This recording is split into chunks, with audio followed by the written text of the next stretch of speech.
Oh.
Oh. Go to the bedroom. Okay, I'll...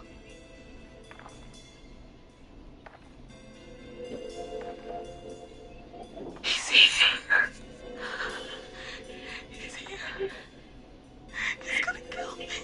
Forrest, I don't think we can...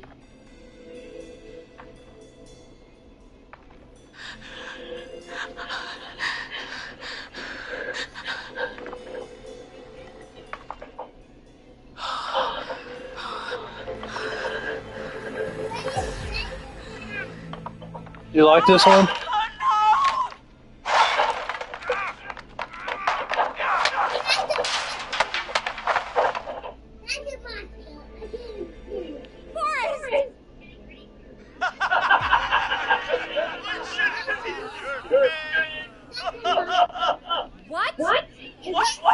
What?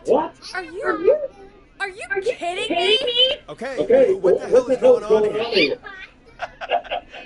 Who's on the phone, Gary? The cops? It's just a joke. Jeez. Wait, isn't that... Jimmy, that wasn't funny, you sicko! Of course I called the cops, but some guy just answered instead. What guy? Forrest Nash. What the hell are you all doing? It's prank night, man. We're just having fun. That's the kid! The kid who called in earlier pretending to be the whistling man. That's it. I'm out of here. Jimmy, this is a pretty sick thing to do. What? It's whistling night. That little idiot. Whistling night? It's a stupid tradition. Especially stupid since that one kid died back in the... Would you take off that stupid mask and start drinking? Who's on the very end? Is that you, Seth? Yes, you should. Seth is right next to me. That's wait. Oh no. Who are you? Oh no, Dad!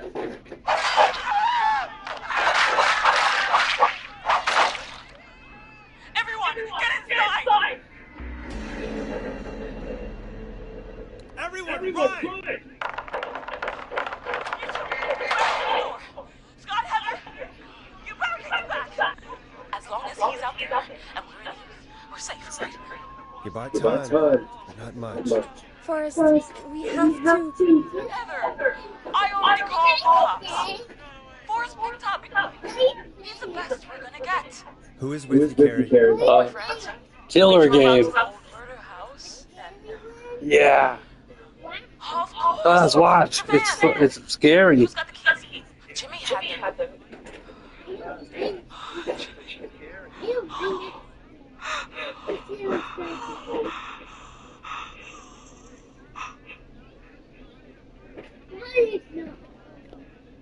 Okay. It's gonna be okay. Right. We'll figure something out. Between all of you, there's gotta be a way to beat this. Just sit tight, okay? Heather, shut up. If we do that, we're gonna get killed. Jeannie? Jeannie McPherson?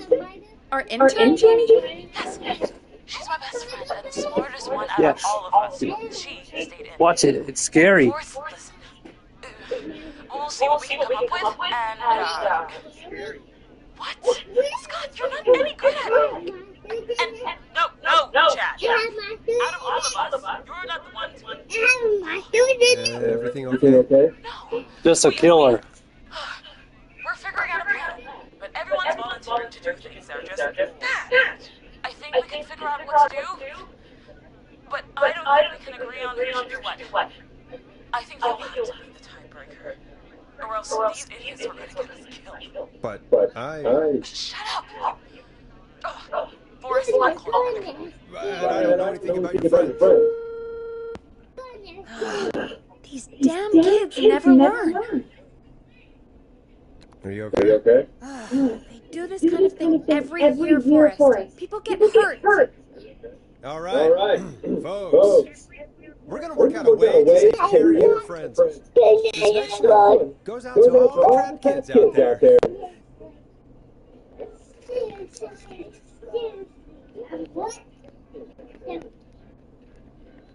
Seriously, I'm so indignant.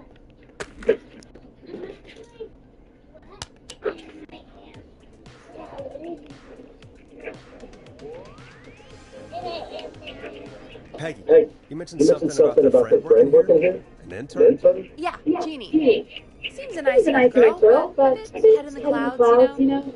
Not sure why we took on an intern. We really didn't have the office space for one. Poor thing got tucked away in a dark corner somewhere downstairs, I think. All right, I'll go see if I can find her desk. Hopefully she has something we can use.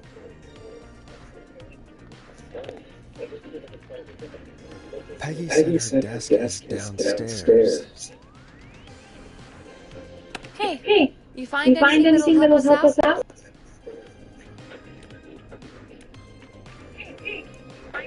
Let's just see what we can do. If you're sure, Carrie's online whenever you're ready.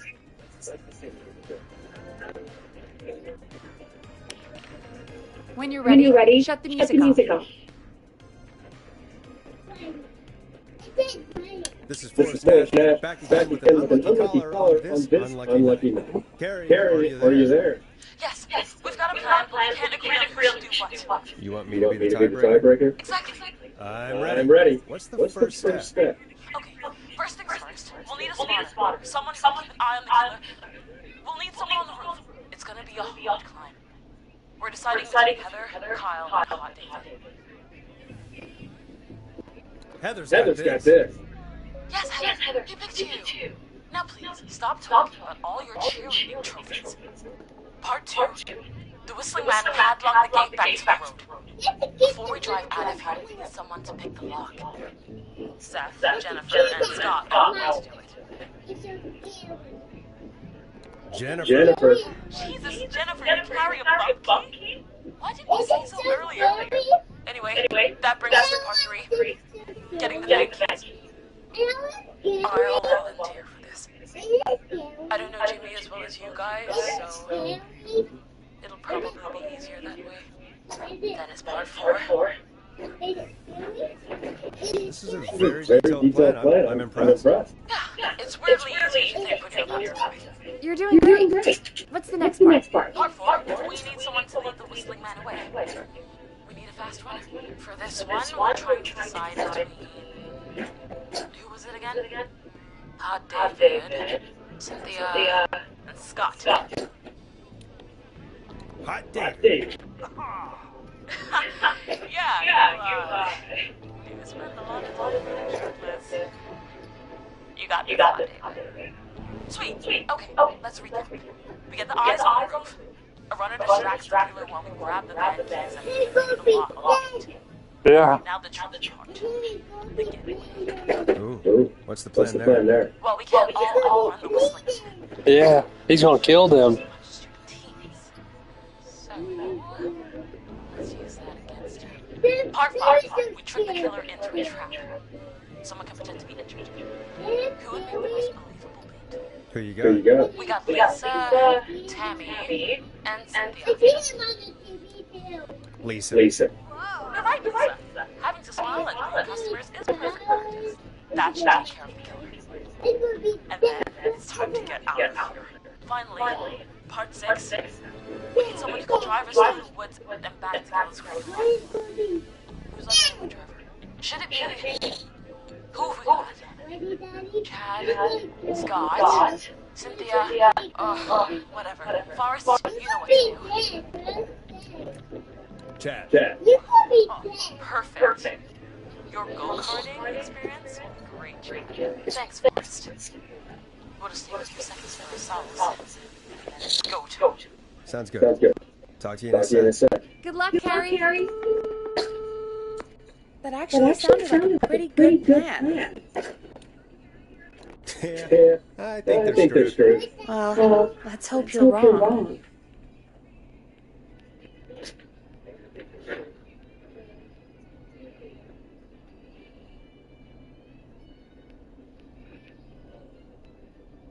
Oh, the kids are back already. Line one again. If you're just tuning in, we're coming to you live with a bunch of teens about to flee a madman. Listener discretion is advised. Are you ready, Carrie? We're good to go, Forrest.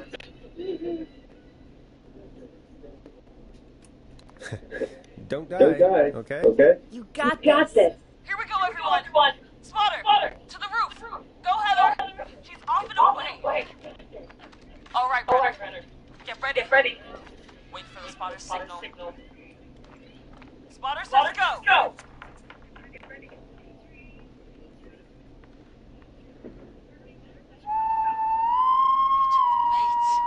Lockpicker, go. I'll get the keys off Jim. Oh, Jimmy. Oh, his face is... The keys, Carrie. You need to get the van keys. His face is lying next to him, Forrest. He got cut. Oh, God.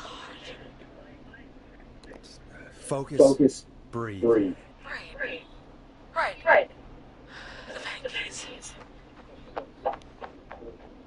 Got him. It's Jennifer got the gate unlocked. And Hot David that anything. Perfect. It's working. I can't believe it's actually working. You're doing great. Focus. You got this. We got this. Next step, trap the killer. All right. Wait. Get into position. Everybody else, hide.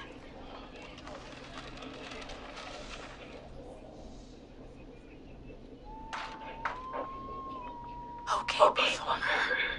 Now, act like your life depends on it. There he is. He's behind it.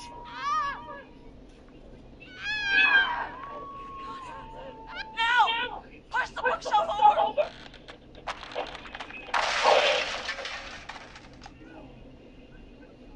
Oh my God! He went through the floor! Spotter! You need to climb down now! We gotta go! He's coming down.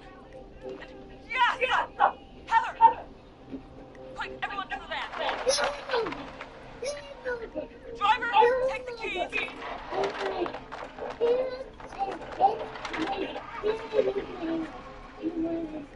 The damn gates won't shut.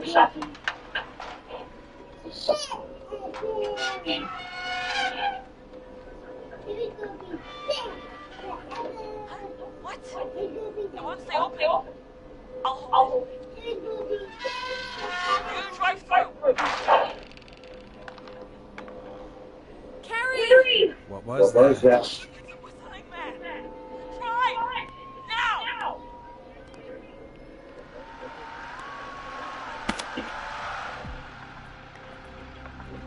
Let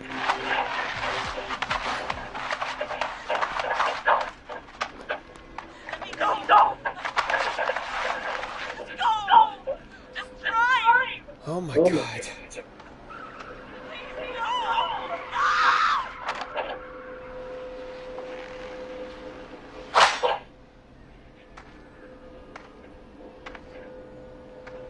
Carrie?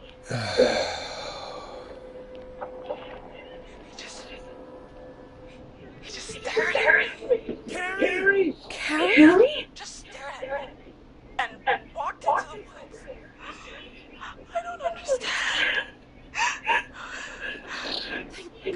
you're okay. Can you get somewhere safe? I can make it home.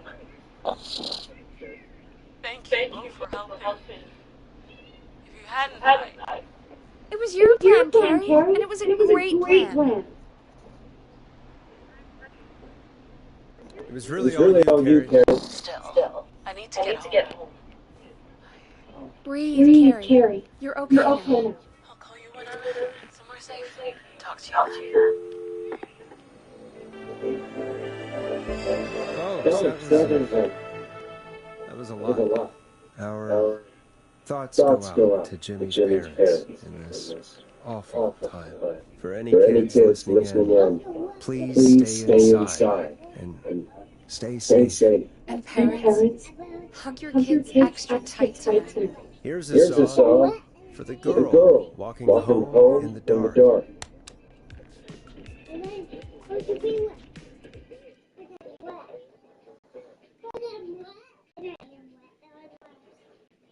Hey, we had a call come in. Okay, Forrest, shut the music off. Forrest Nash here. Listeners, we've got another caller live on 189.16, The Stream. What's on your mind, caller? Hey, Forrest. I just wanted to phone and say that I speak for everyone when I say that you're providing a real service for Gallows Creek tonight. It's cool what you're doing, man. Wow, I'm just doing my job, friend. Anyway, tell me about yourself. What's your name? Are you keeping safe tonight? Yeah, man, I'm good, thanks. I'm at my motor rig, trying to get everything ready for the Harvest Festival tomorrow. I had a guy from Starlink Security here earlier installing the Starlink 4000 system, so I'm a little behind. As for my name, my friends call me Roller Ricky, and I now consider you a friend, my man. We're friends now. Wow. That's kind of you to say. Thanks. Yeah, man. Sounds like roller skating is more than just a job to you. So is this vocational? I wasn't always Roller Ricky. Once upon a time, believe it or not, I used to go by just Ricky. Yeah. Back then, things were pretty rough. I used to roll with a bad crowd. Not all bad. There was one guy. Anyway, some bad stuff went down. I harbored a lot of guilt for a long time and turned to the bottom. I didn't really talk about it or even know how to talk. It's just how it was. That bottle was the best years of my life. Or so I thought. It's never too late, Roller Ricky. How did you turn things around? I joined a support group. I opened up about my problems.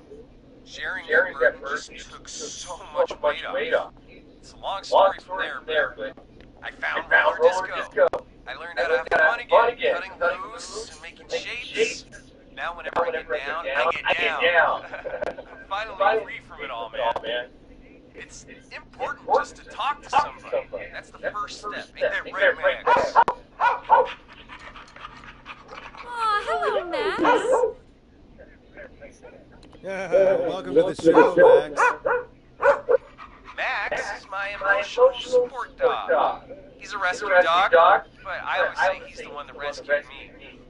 He's the best dog a guy could ask for.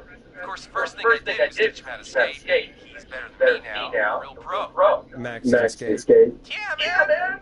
At first they said it couldn't be done, and then they said it shouldn't be done. But Maxie loves the ring, man. Is that another train, Maxie? Maxie loves trains, man. He's even got that special how to greet them. It sounds like you two make a great pair. Max appreciates all the positivity you're throwing out, my man. You know, I'm actually hosting free skating lessons tomorrow at the festival. I think it's a great opportunity to give back to the community. Man, all this talking skating got me itching for a boogie. Before I switch my radio off tonight, could I request a song for us? Something I can groove to, you know, something funky. It'll be me and Max's final boogie breakdown tonight. Then I think we'll take it down. I can do that. Thanks again for calling. You and Max, be safe now, okay?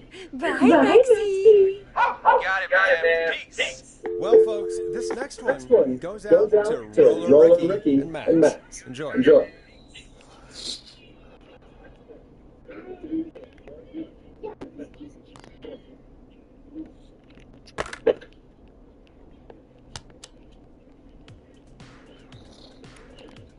I really needed that call, after everything. Yeah, I get that. He talked a bit much for my taste, but it is inspiring to hear somebody come back from the brink like that.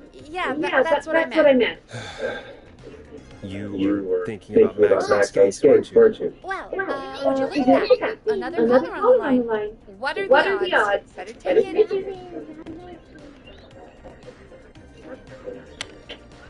Time to turn the music off.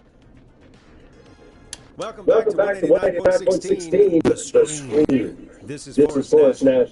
How are you tonight, caller? I'm doing okay. I made it home safe.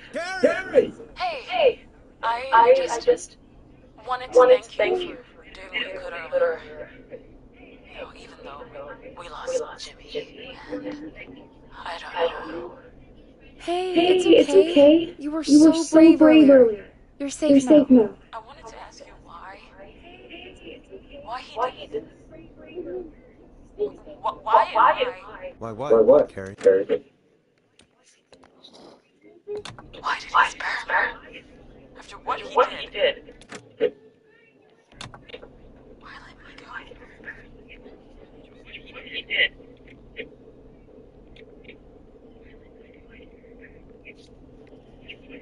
Maybe he didn't kill you because he saw you as a victim. Maybe. But why would that stop him from killing me too? After everything he did to me. These stupid hazing nights have to stop. Carrie, you did so well tonight. Stay safe and rest. Help is coming to Gallows Creek. We just need to hold on. Thanks, Peggy. Hey, Forrest? Could I request a song? Of course. What's up? Any song by Blast Processor. And thank you. This next one goes out to Carrie.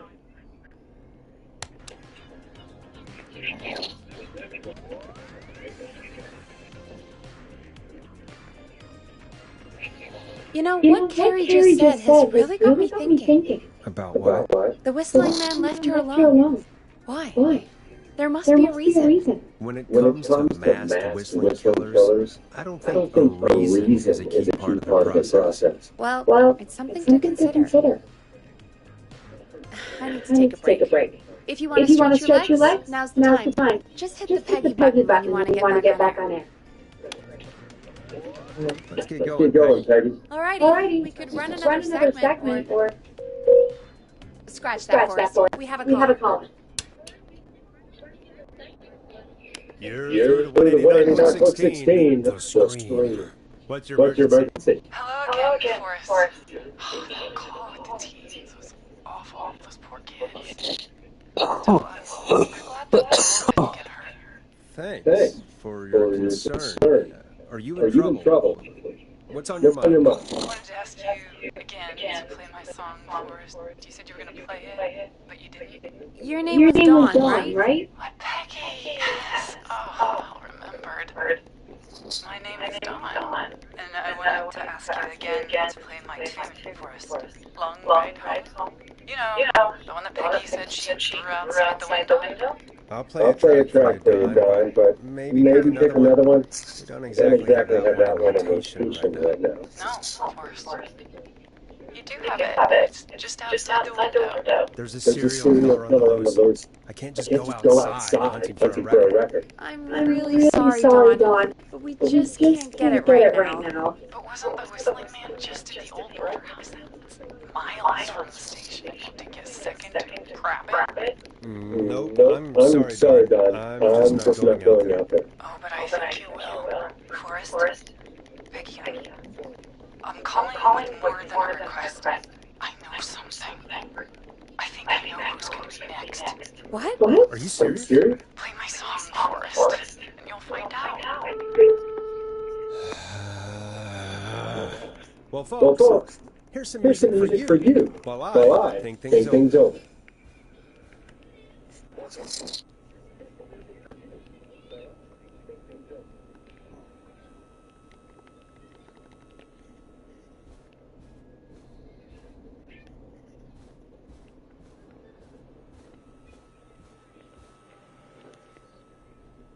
Play a record for us. Oh.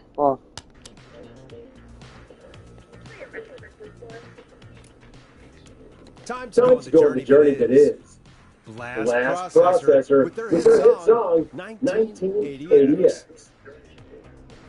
Is she serious, Peggy? She's serious about doing that song, that's for sure. Peggy, I mean, is she serious about... I don't know, Forrest, but we don't really have a choice, do we? If she's telling the truth. All right, I'll do it. You're a good man, Forrest. I'll slide you the key to the fire door. Wait, our fire door has to be unlocked? Yeah, it, you know, I never thought about it, but, yeah. We should talk to Reggie about that later. Anyway, I'll hold the fort down while you're out. Maybe I'll even get a caller. That could be exciting. 189.16, The Screw. With me, Peg.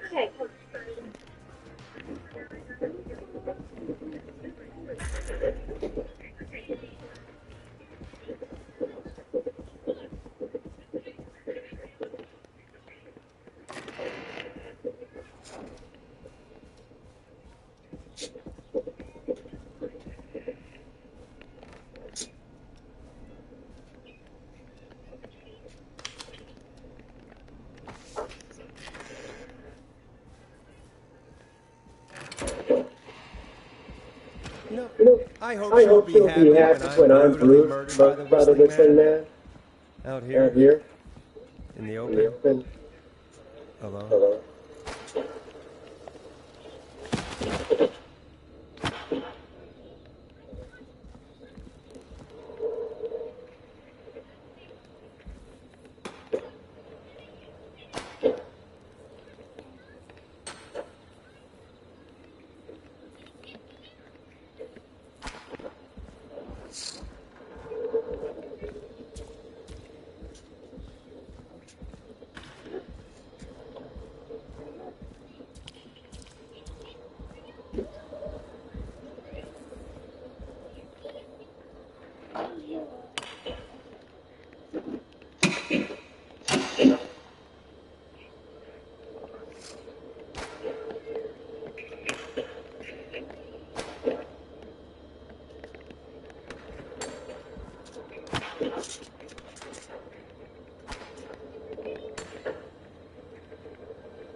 Which window she is pointed at?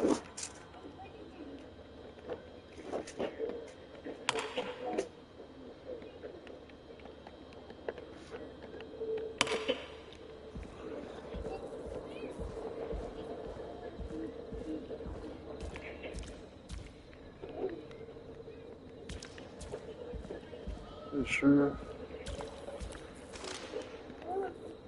Here it is. Long ride home.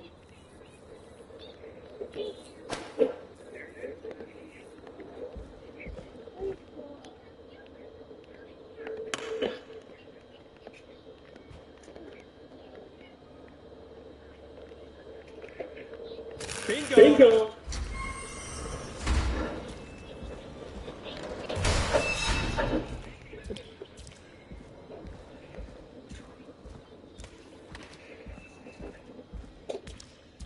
I could probably survive that fall.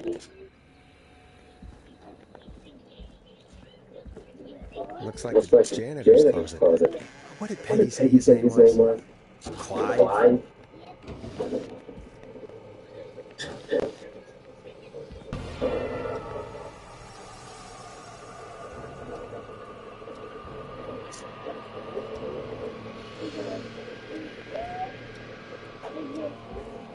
What the hell? Peggy's not gonna believe this. Huh. There's a key. I'll just take that. Might be important.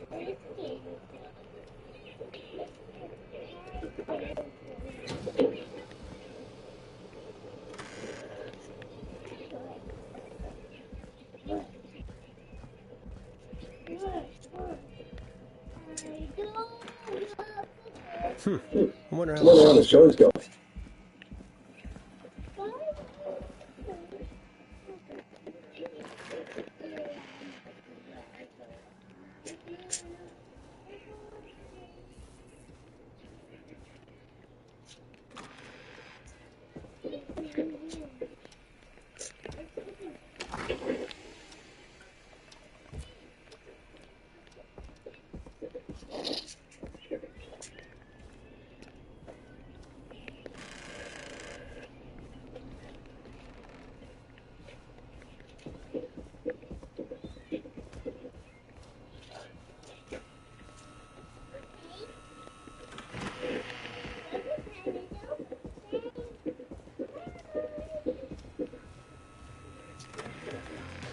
Isn't that such a good song, folks? And now for... Jesus, Forrest, you've been gone for ages. I thought something had happened. Something Something did did happen. happen. Janitor? Might Might be be. Clive.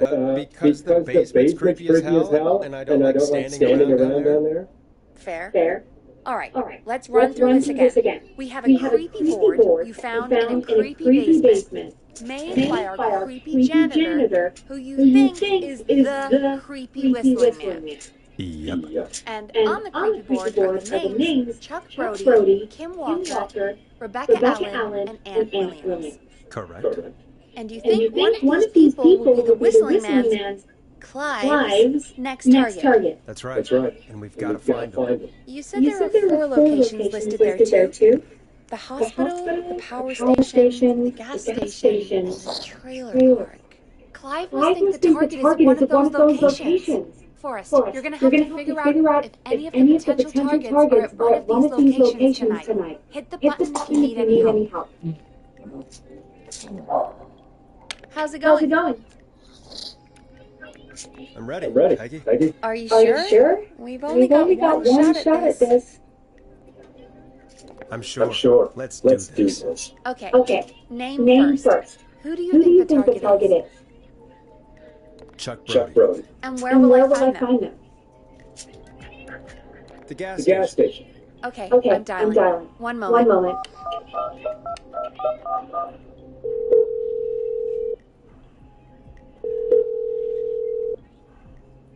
Hello? Chuck Brody! Listen, I know this sounds crazy, but we have reason to believe the Whistling Man is coming for you. You need to get yourself and everyone else out right now. The Whistling Man? Who the hell are you? Who is this? This is Forrest's dad. Listen, the Whistling Man's back. We found a list with your name on it. It's today. The year I finally let myself forget. A killer.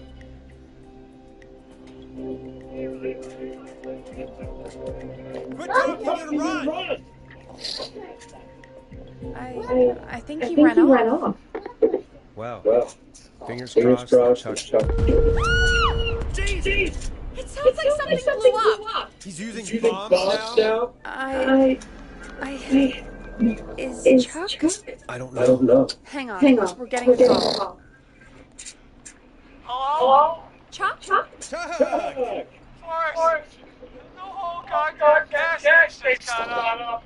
Is anyone hurt? I don't think so.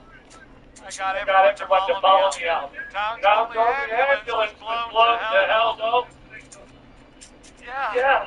Damn it, that fireball threw me. I gotta get to the hospital. I'm not feeling great. Forrest, man, I can't thank you enough, but... yeah, I gotta go. Wait, damn it. We lost him. What was that about today? Oh, Forrest, the call board is lighting up. Get us into some music while I deal with this.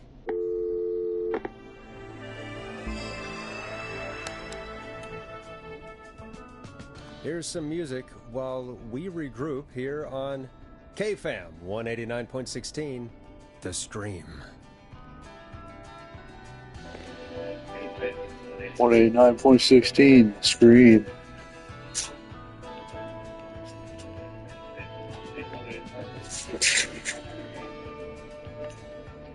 There's gotta be more in the basement to show us who Clive is targeting. And if that's the case, we can get ahead of him. Stop the killings before they can happen.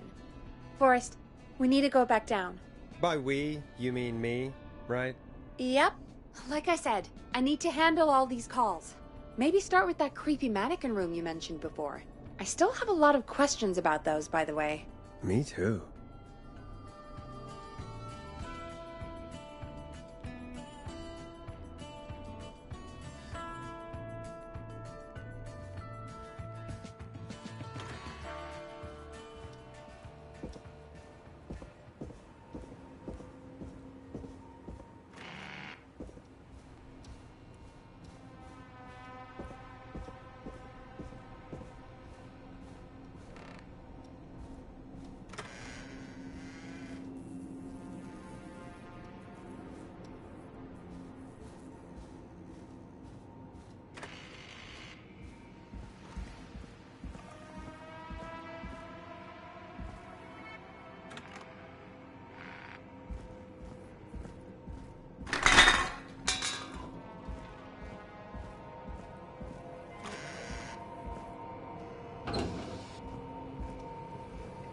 The key? Was this always here? I must have missed it when I brought everything upstairs.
Peggy, give me some warning before yelling down the intercom? Sorry. Buzz the intercom when you find something and want to discuss it.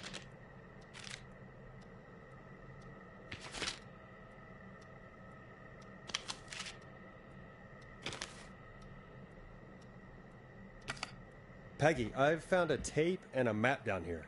A map of what? Looks like it might be to somewhere in this storage area. Weird. Well, maybe the tape will give us more information. Give it a play. Forrest, you should listen to that first tape you found.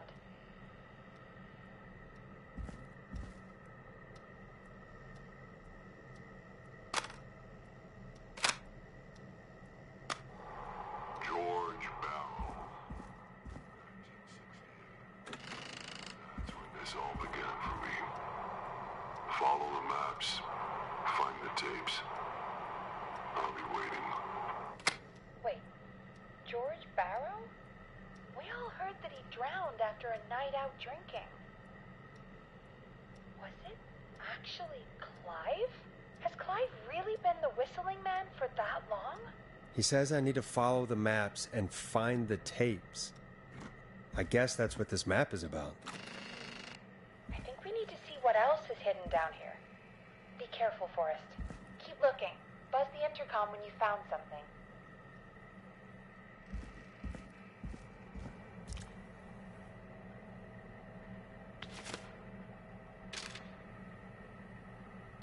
Time of autopsy is 7 a.m.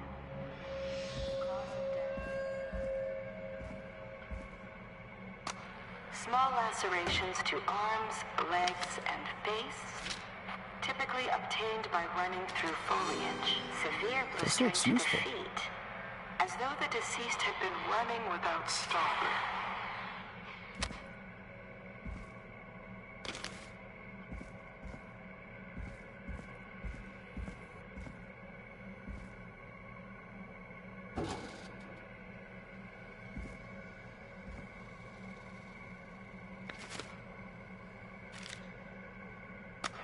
Preliminary toxicology results shows no signs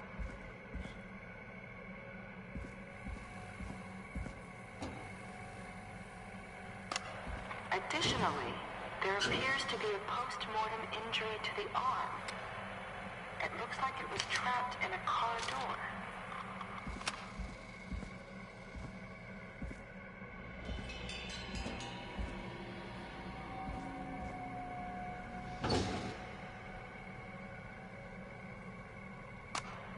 It is the coroner's opinion that the subject likely feared for his life and was chased, resulting in a fall from a height into a body of water, where he hit his head, was knocked out, and drowned. If you're listening to this, then I'm probably dead. dead.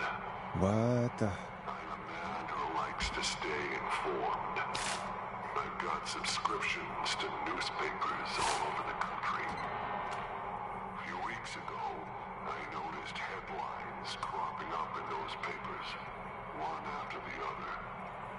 Each headline about a murder. Each murder, the death of someone I knew almost 20 years ago. Ooh, a new vinyl for my collection. Drawing closer to Gallows Creek. Drawing closer to the anniversary. None of us are innocent, but I don't think we deserve killing. Oh, I hope not.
What have you found, Forrest? It's an autopsy tape. Doesn't say for who, but I think it must be for George. Poor George. He was so young. Something's bugging me, Peggy. What do you mean? I swear I recognize the voice of the woman talking on the tape. I just can't place it. Seriously? Do you think you've met her before? I don't know. I mean, I just got here recently. I don't know. Found another tape. It talks more about how George died. What did it say? It sounds like he was running for his life. Sprinting through trees and bushes, getting cut up all over. What would drive someone to do that? I'm not sure yet. There's also a tape about a toxicology report. There were no signs of drinking or that he was on anything. What? But everyone said he went swimming drunk and drowned. It was in the newspaper and everything. I found a tape that introduces a new detail to the story. Post-mortem injury. Apparently, his arm got caught in a car door. A car door? Yeah, after he died. How do you suppose they can tell? How can they tell? I'm a radio producer, not a coroner. The written report I found doesn't mention it at all. How did his arm get trapped in a car door after he died? Unless he got it when the police collected his body, I guess someone else must have moved him after he was dead to where he was eventually found. But the report, what is going on here? I found a police report. Mentions a friend from earlier, Sandra Sharp. Sandra. The jazz runner? That's right. She found George's body washed up at the reservoir. The reservoir? Yeah? What's strange about that? George got cuts from running through foliage, right? But there's no forest around there. Also, how did it wash up at the reservoir? What do you mean? Reservoirs don't have tides.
But that's what the police report said.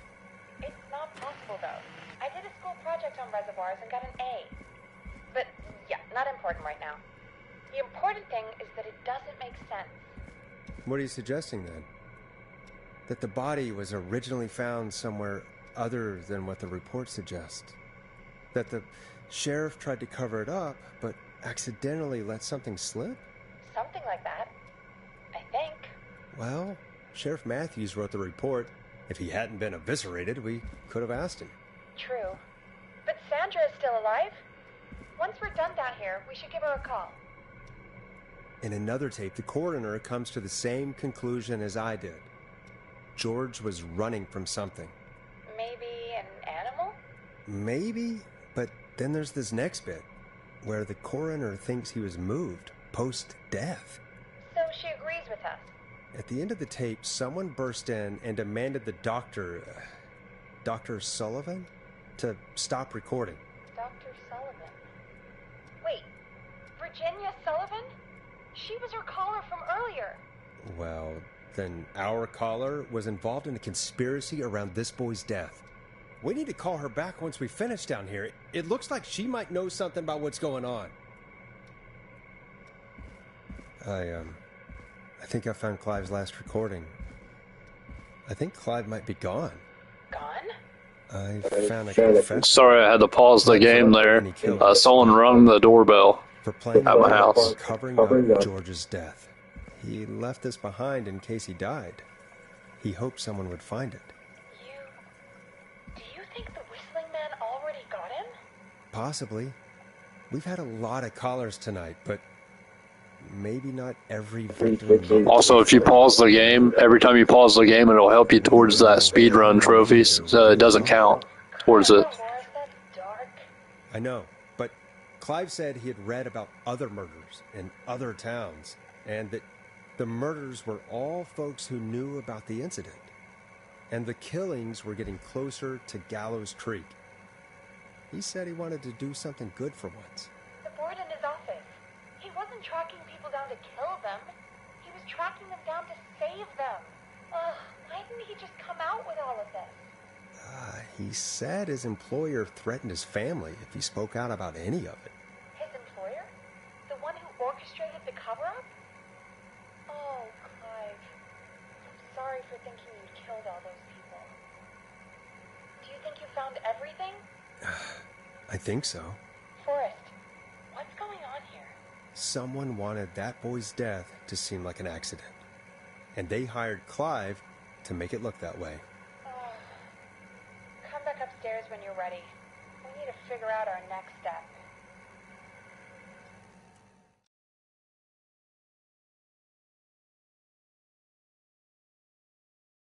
Thank God you're back, Forrest. I've been running out of stuff to pad our airtime with. Peggy, you work in radio. Forrest, I'm stressed. I mean, really. How are we supposed to keep a show going with all this happening?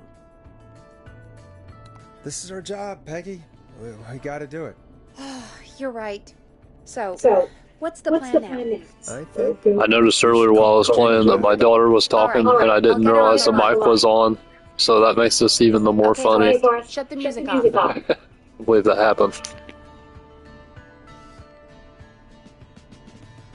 Hello again, Gallows Creek. This is Forrest Nash. We're circling closer to the truth behind tonight's events. To this end, we're calling back one of our earlier callers, Virginia Sullivan.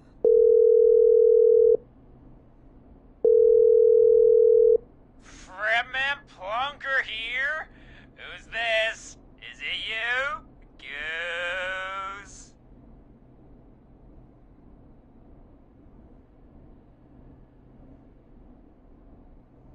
Plunker, hey, it's the Radio Man, Forrest Nash.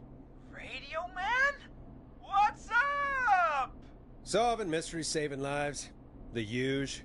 Right on. Plunker, what are you doing at Virginia's house? She asked if we could stay to keep an eye out for that whistling turd. So we're hanging out, bro. Well, that's big of you, Plunker. Oh, It's nothing. Can I speak to Virginia? Sure thing, Radio Man. I'll just go get her. Who is this? Hey, Virginia, it's Forrest. I'm glad you're still okay. Oh, Forrest. Sorry, I'm still jumpy. Don't be sorry. You've been through a lot. I'm so sorry this happened to you, Virginia. I thought I was. I thought...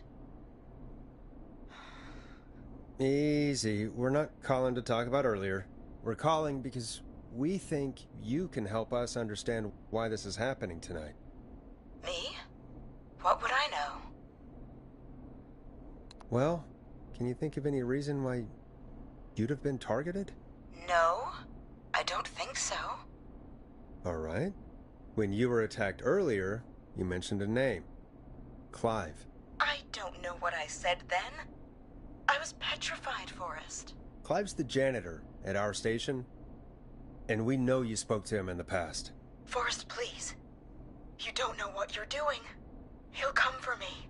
Virginia, it's okay. Clive won't be coming after you. We think Clive's dead. Dead? But isn't he? He's the whistling man, Forrest. We found evidence to the contrary. But... It's true. And we found your autopsy reports for George Barrow. How? I saw him destroy them. Well, he didn't. I don't know if he kept them or made copies or what, but we found them. And we know it's related to what's happening tonight, which is why we called you. Why did you stay quiet? All right. One day, I came into work to find a boy on my slab. And as I finished the autopsy, this man, Clive, he just burst in. And he started making demands to give over the reports, to falsify what I found. Of course I said no. But, well, when someone wants to make you do something, they can use the carrot or the stick. For me, he used both. You see, my sister is sick. She has a chronic condition that's never going away. It's expensive to treat, and it was getting to where I couldn't afford it. And Clive promised me that his employer would pay for my sister's treatment if I did what he said, and that if I ever spoke about this, he'd beat me to within an inch of my life. I don't know why he had me do it, but my sister needed me. You have to understand, she needed me. We understand. I don't. You helped cover up the death of a child. Forrest! But he threatened me. And my sister... You abused your power to help yourself. Oh, God. Forrest, that wasn't necessary. It needed to be said. So, Virginia's tied up in all of this. Clive threatened her to keep quiet about George's death. But for who? Why cover up these details? Well, we know Sandra was involved in George's death. Do you want to call her? I do. All right, but before we go asking questions, I think we should know what we want to ask. Is that fair? Yeah, we need to ask her about finding the body. She was the one who discovered it, but something just doesn't add up. 100%. She knows more than she's saying. I wonder what she's hiding. We'll hopefully find out soon. Anyway, just be careful when you're talking to her. Don't push too hard. We don't want her to hang up. I'll be careful. All right, calling her now. Hopefully she's at her jazz studio.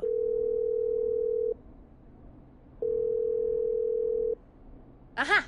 Forrest, you're through. Hello, this is Sandra at Jazz Pizzazz Jazz Studio. Who's this? Hello again, Sandra! It's Forrest Nash of 189.16, The Stream. And you're live on air. Oh, Oh, I always thought folks called into a radio show, not the other way around. How jazzy. What can I do for you? Well, we're trying to understand what's behind the attacks tonight. We had a few questions. Why, Forrest, of course. Heck, after the way you saved my life, I'd say yes to just about anything you asked. Do you know why the Whistling Man might have targeted you? Ha! As far as I could tell, he was just a knife-wielding psycho with superhuman cardio. He'd have chased after anybody. Right. Well, we think he might be chasing specific people. People who know about the death of a boy named George. Oh, I don't know anything about that. Sorry.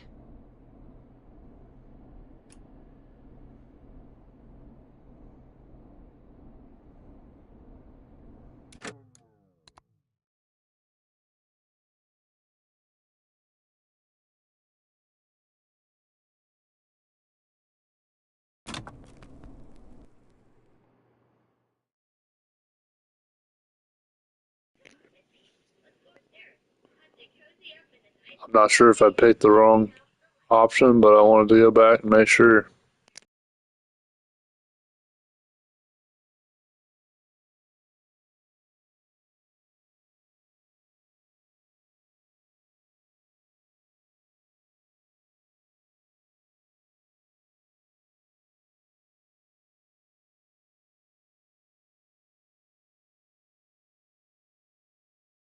Hello, this is Sandra at Jazz Pizzazz Jazz Studio. Who's this? Hello again, Sandra! It's Forrest Nash of 189.16, The Scream.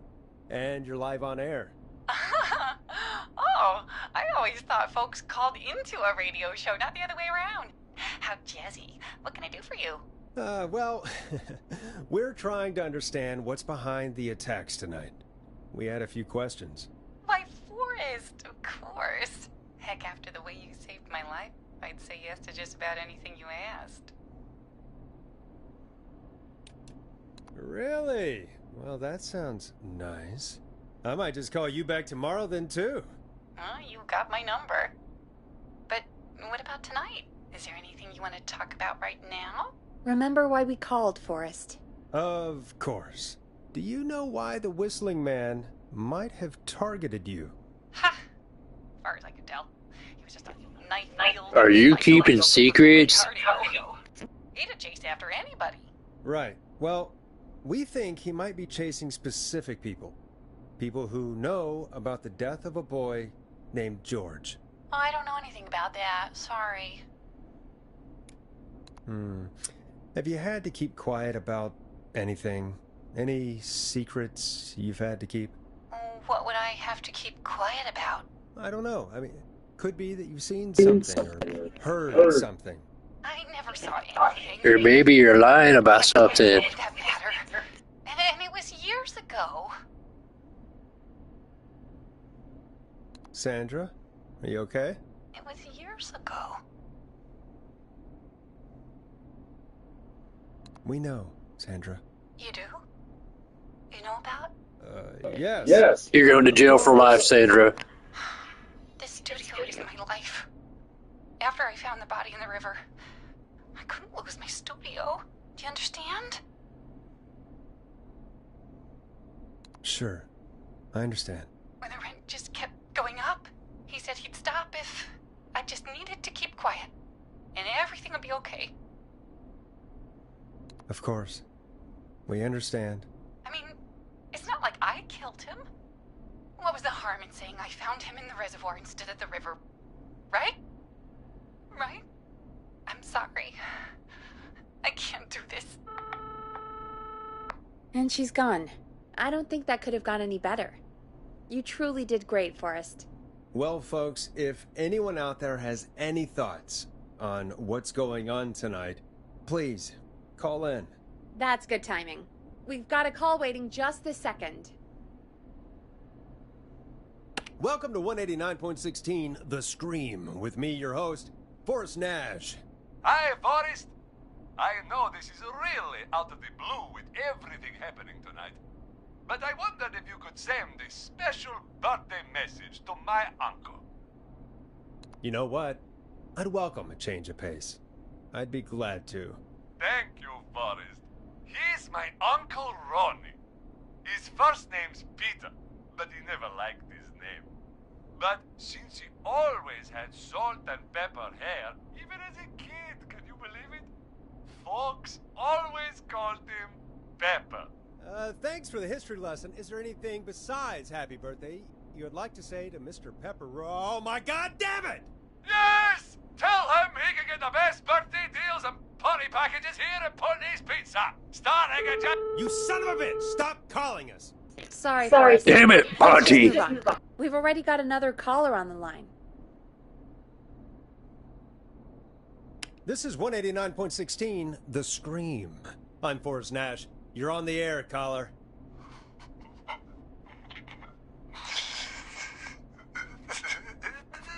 Caller. Quit being a baby caller. Ponty. Ponty's Pizza always delivers. Come rain or sleet or whistling man, we'll be there. I'm gonna kill you, Ponty. Forrest? Forrest? Are you okay? Forrest? I hope the Whistling Man gets him with his own pizza slicer. Jesus, Forrest? Sorry. That was too much. It's okay. It's been a high-stress night. Don't worry about him anymore, okay? Not for tonight, anyway. I think he's spent for now. We've got another call, whenever you're ready. Folks, don't spend your money at Ponty's Pizza. That's all I'm gonna say about that. Moving along, I'd like to welcome another caller to 189.16 The Scream. With me, Forrest Nash. Who, may I say, is calling? Well, hello again, Forrest. Dawn. Dawn? We played your song, Long Ride Home. Did you hear it? Can you tell us? Never mind that now. First, I'm calling because I need your help. Are you in danger? I sure am. Do you mean... Yes, he's after me now. you? I think so. He must have heard me on the radio helping you. Helping? You didn't exactly help. Maybe I've been helping more than you know. I was out following a lead, trying to work out who would be next, after Chuck. And what happened?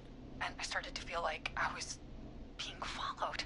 So I came back to my apartment building, but this newfangled security system has me locked out. I need you to help me get inside. Order delivery form. Starling must have left this by accident. This system's not even installed. You needed to pick them up right there. User manual. Ah, these codes should come in handy.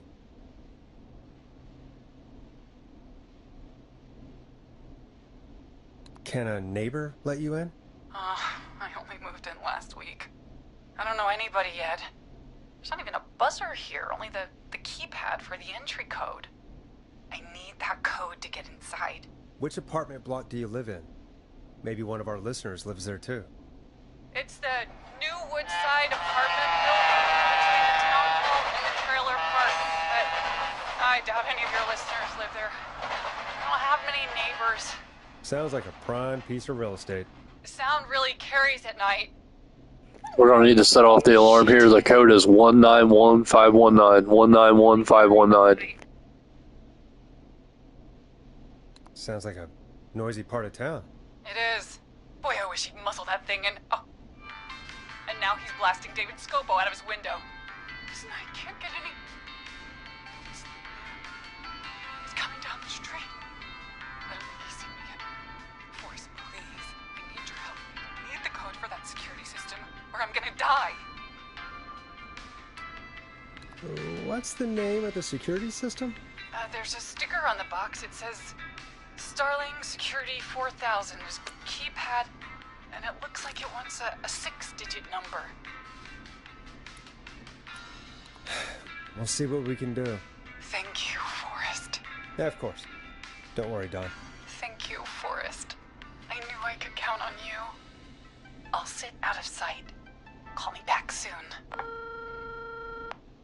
All right, folks. Here's a little tune for you all to enjoy while I try to break Dawn into her apartment.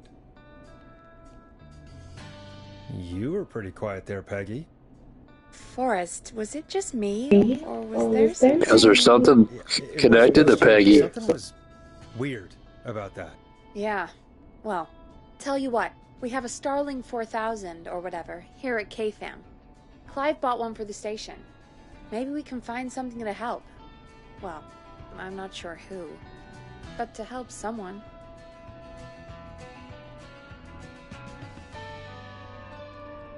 Okay, so she's locked out of the Woodside Apartments, and somewhere, Clive probably has the papers for the Starling 4000.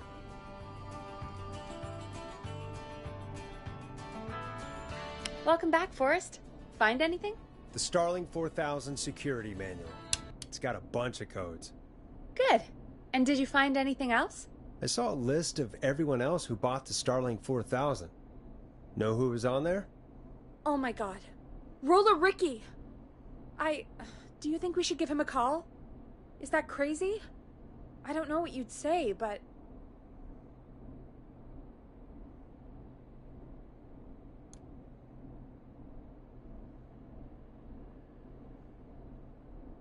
Just put me through to Don. I'll take care of this one way or another.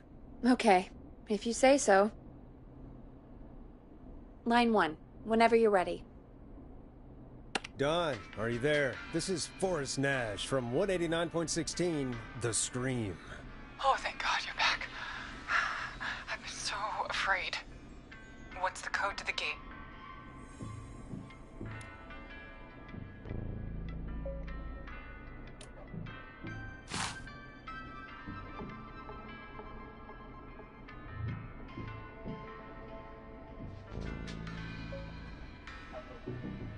The code is 191519. Thank you, Forrest.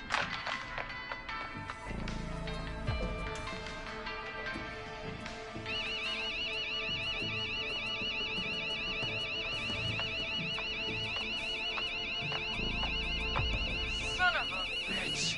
Ah!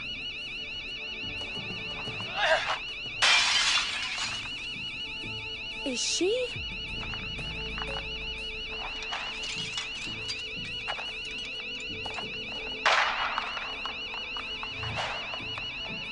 Yeah, stay out! Nobody disrespects the sanctity of the ring! Don't ever come back here again!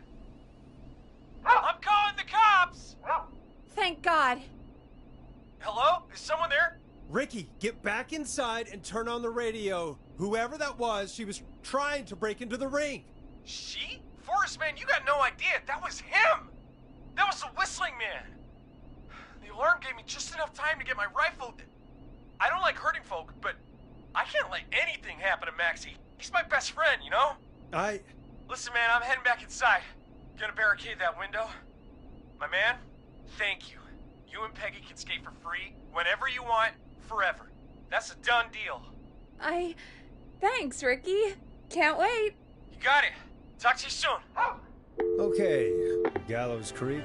Here's some music while we process what just happened.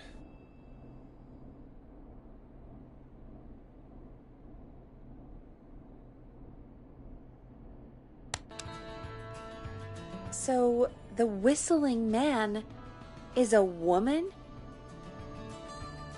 I know. I can't believe it. She called up. You spoke to her multiple times. These options don't even matter.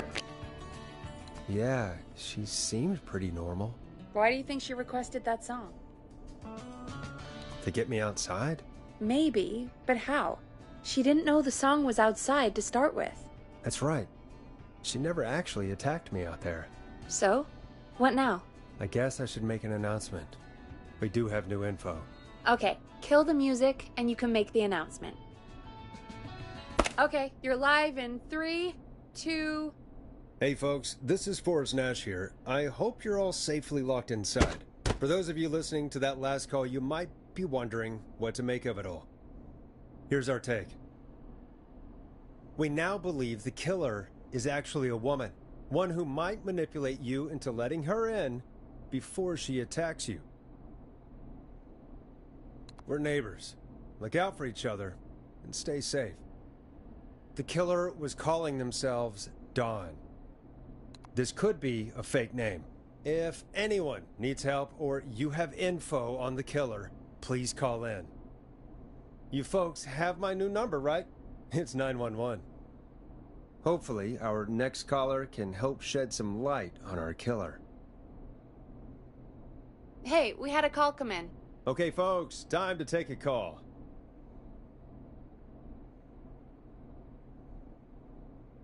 You're through to Forrest Nash on 189.16, The Scream. Hey, man. Murphy? Damn straight. What's going on, Murphy? You in danger again? Nah, man. I've just been listening to the show here at home. And since you asked folks to call in if they could help out, well, I'm calling. I don't know if I can say as much as other folks have, but I figure I wouldn't be a good role model to Fernando if I didn't try to help, you know? You're a good father, Murphy. You already got beat up on, Murphy. Fernando's a lucky kid. Oh, thanks. So, what do you want to know? Well, what can you tell us? I don't know, really. All right. Well, did he get beat up by a girl? George Barrow.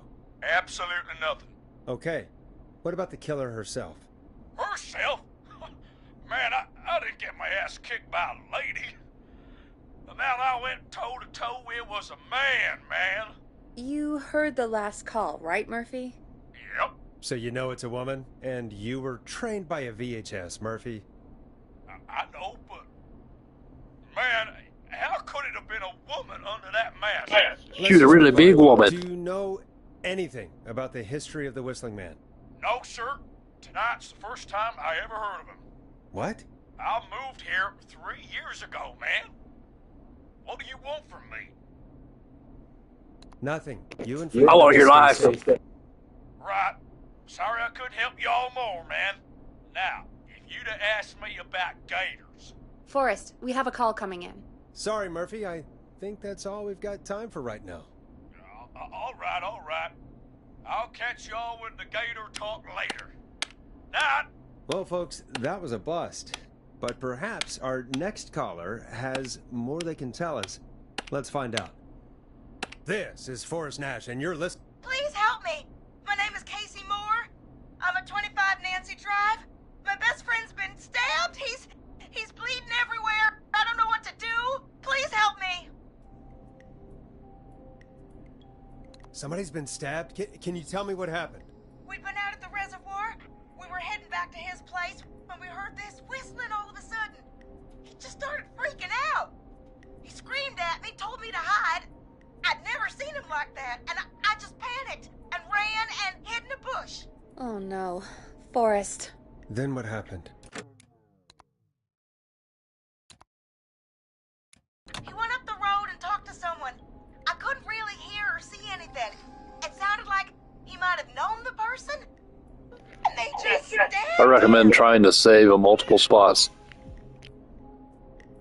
Casey, was he talking to a woman?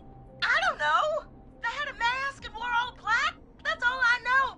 Please, we need help here. I'll get you help, but I need to know. Where did the masked person go? They left. They left him to bleed out. I waited until they were gone, then dragged him into the garage and called 911. Wait, why didn't she make sure he was dead? I don't know.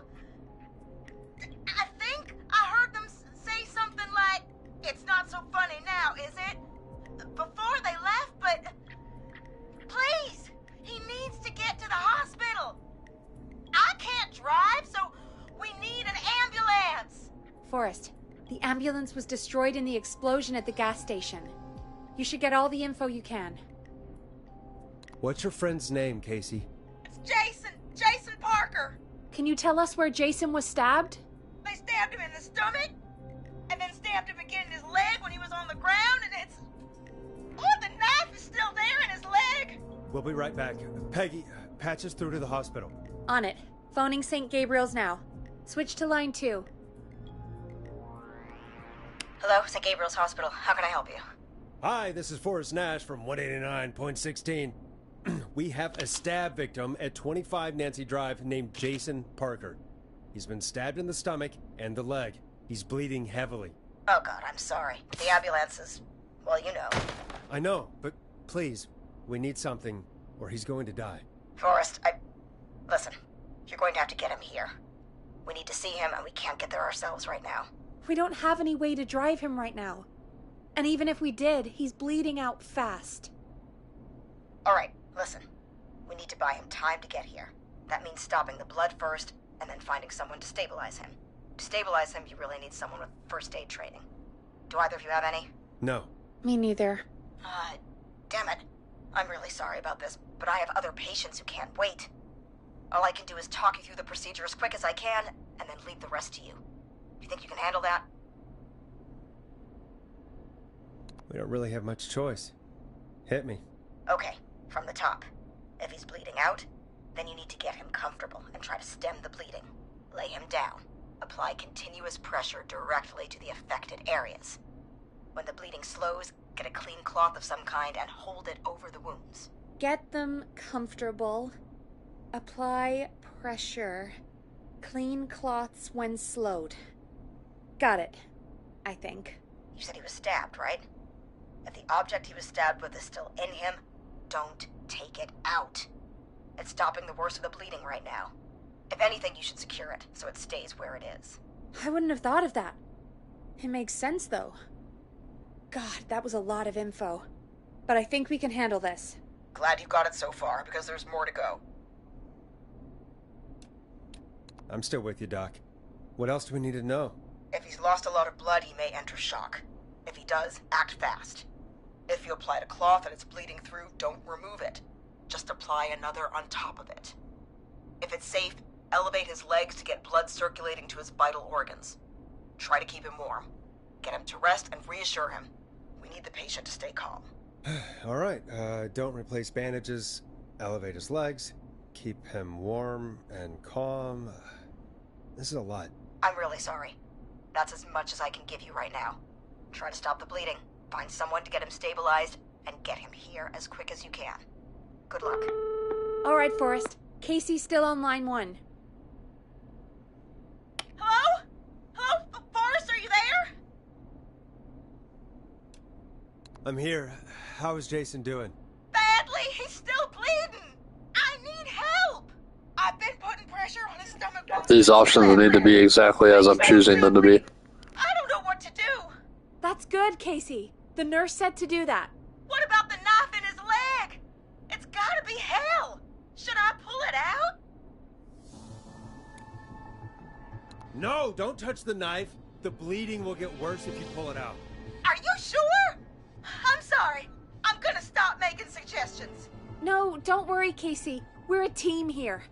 We're all going to get Jason through this. Casey, is his leg wound bleeding right now?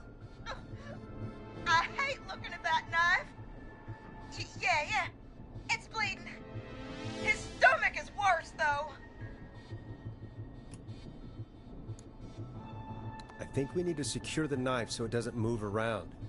Do you have anything you can tie around it? Yeah. There's some laundry piled up on top of the dryer, some cloths on the hood of the car, and what else? I guess I've got my jacket.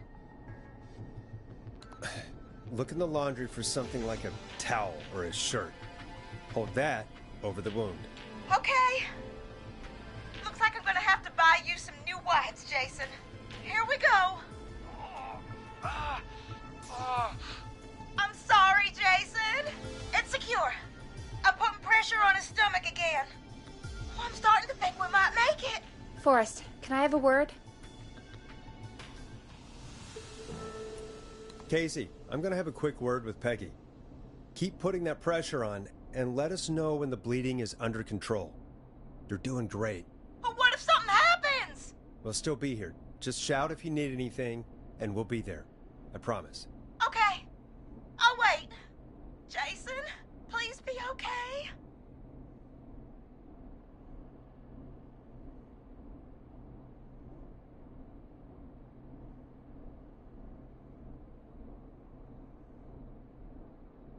What's up, Peggy? We can't stay on the line with her all night. Dawn is still out there.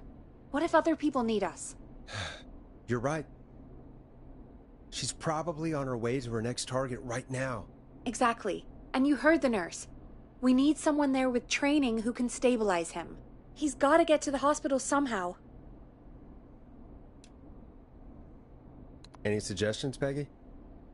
I might. A little before you started working here, KFAM did a mandatory first aid training course.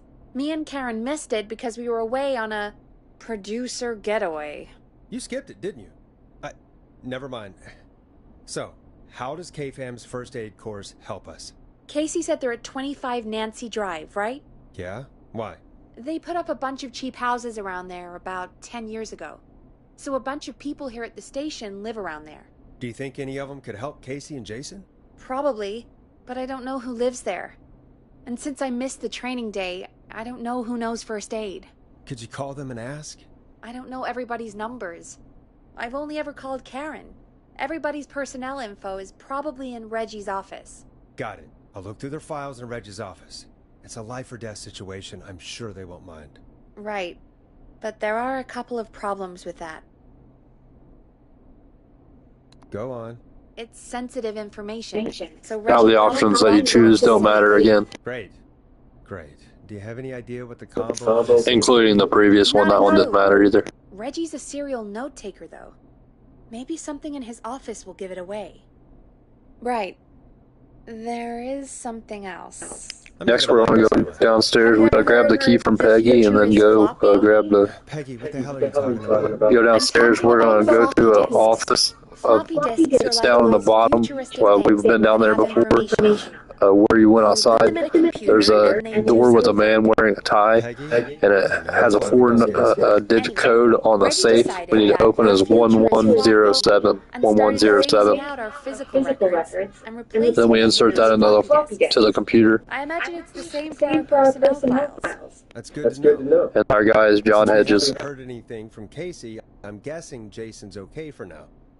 I'll check out Reggie's office and see what I can find. You'll need a key for that. I'll just slide it under my door now. Thanks, Peggy. I just have to look around.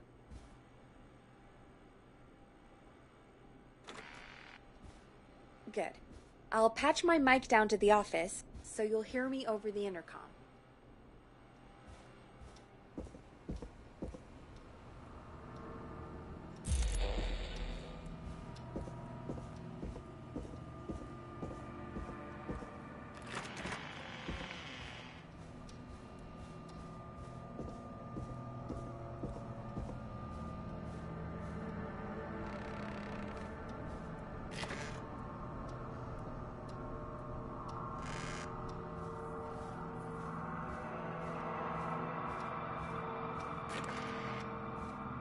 Looks like I need a 4-digit code.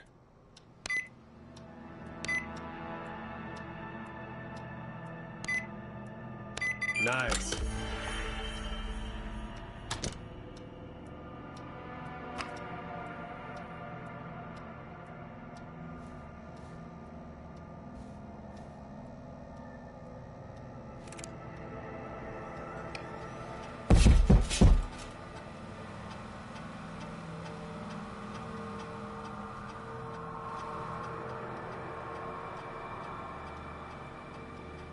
Hey, Peggy, you there? Yeah, I'm here. Did you find what we need?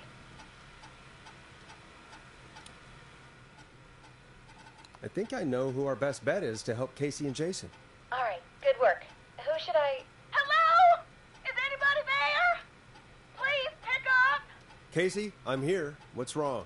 Jason started going pale. I tried to get him to rest, but he just threw up everywhere. What's happening? What do I do?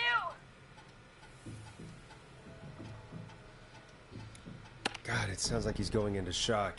Casey, just stay calm. It's going to be okay. But the bleeding seemed to slow down.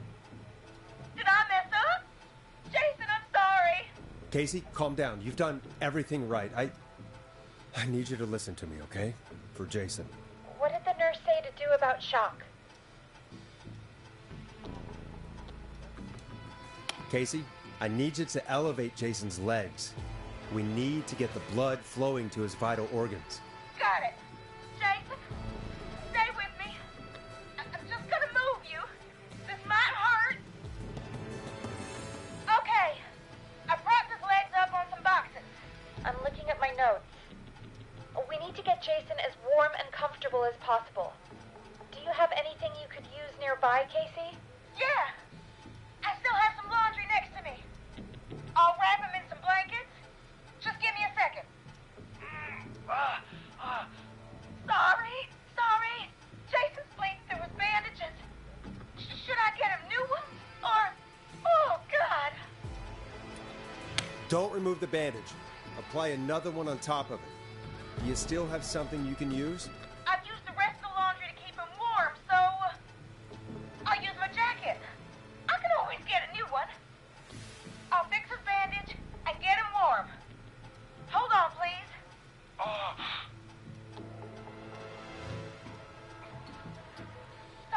Sorry. I'm done. You're gonna be okay, Jason. Just relax now, okay? Oh, I'm scared. He's not doing well. Is he gonna... Casey, I need you to be strong for Jason. Sit with him and reassure him that everything's gonna be okay. Okay? Okay. Please. I can't give him what he needs. Please, help. I can't lose him. All right, Forrest, we need to hurry. Jason doesn't sound like he's doing too well. You said you knew who to call earlier? Who was it?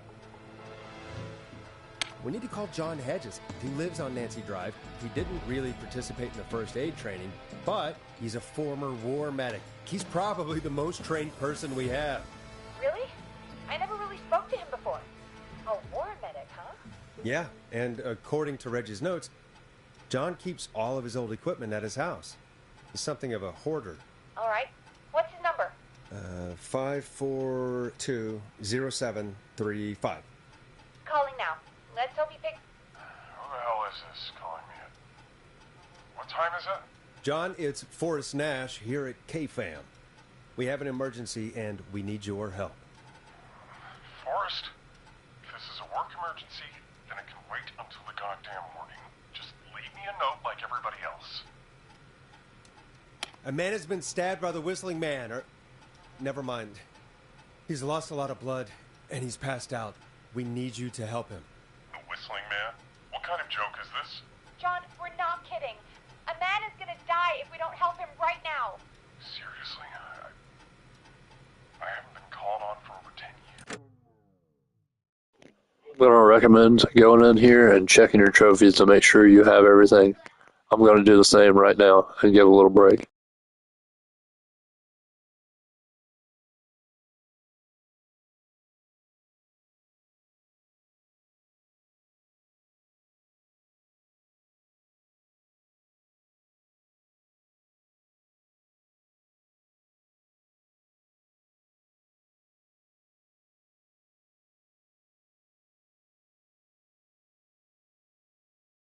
And we're back.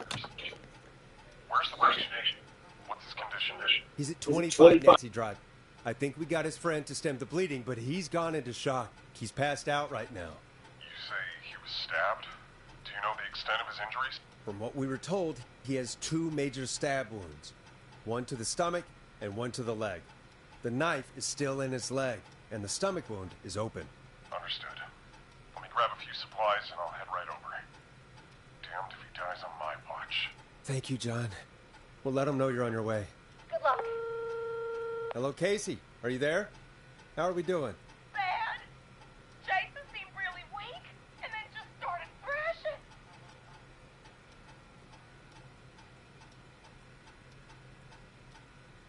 What about now? Is he still thrashing?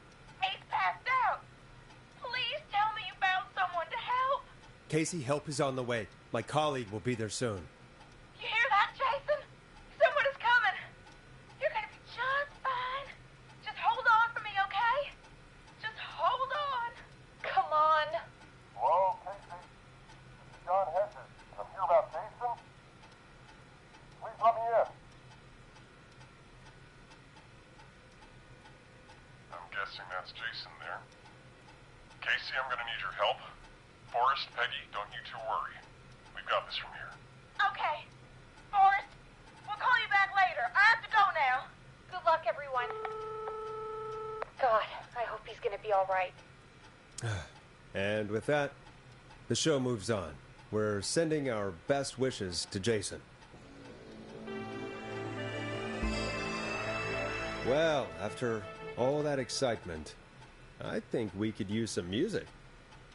Come back upstairs when you're ready.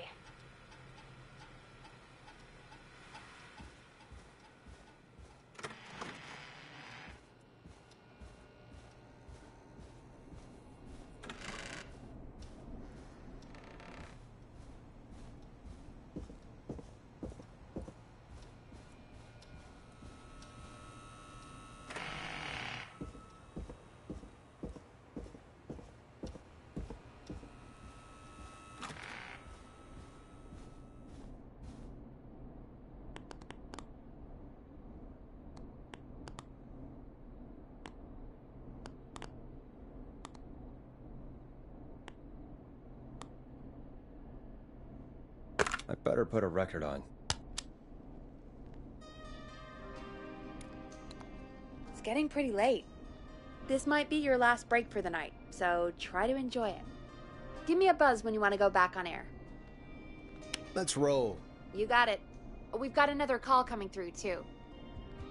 When you're ready, shut the music off.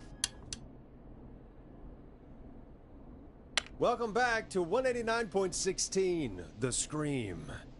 I believe we have another caller on the line. How are you tonight, caller? Forrest, it's me, Roller Ricky. Oh, and Maxie's here too. Good to hear from you again. How are you both doing? Oh, we're good, man, thanks to you. You're like our guardian angel. That wouldn't be a bad look for you, Forrest. A little White Wing Halo number? Maybe something for the K-Fam Halloween party. All right, everyone, let's calm down. Ricky, I'm just glad we could help you and Maxie. Is there anything else we can help you with, Ricky? Actually, I think I have some info that might help you. Oh? What's that? You see, man, me and Jason know each other. You know each other? Yeah, we went to Gallows High and played on the football team together. He was a gnarly offensive linesman, and I was our star wide receiver. Runner Ricky, they called me. All right, and what does that have to do with tonight? Well, because George, the guy who drowned, he was on our team too. Tell me about him. What was George like? I didn't know him for long, man, I'm sad to say. We had our first team party on the night he drowned. He seemed like such a good dude. Ricky, were you there when George drowned? No, man.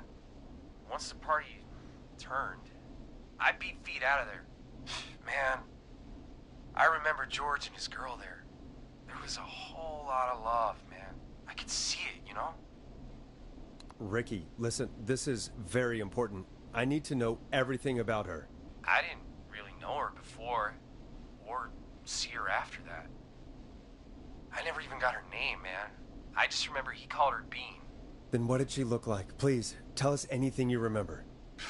I just remember a pretty girl, man. I'm sorry. Ricky, you said the party didn't last long. What happened? We were just having a good time, and then the next thing I knew, everyone was running for their life. I looked up and saw a goddamn whistling man in the trees.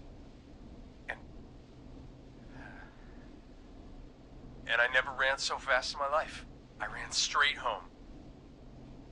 Didn't know about George until next morning at school. I'm guessing it was whistling night, wasn't it? That the whistling man was just another kid. Yeah. I don't know how George died, but I always felt like if anyone deserved to die that night, it should have been me. And Ricky, it wasn't your fault. You're not a bad person. I know that now, man. It took a long time to learn, but yeah, just thought I'd tell you all what I know. Thank you, Ricky. This helps. Thank you. You got it, man. Anyway, I think it's time for me and Maxie to free up your phone lines. Thanks for listening, man. I'll let you to it. Night, Ricky. All right, folks. Looks like we got a new lead in the case. If anyone has any info about this mysterious being, please call in. If she was George's girlfriend back then, she's probably in her mid to late 30s now. Huh. Oh, we have another call coming in, but hang on. What's up, Peggy?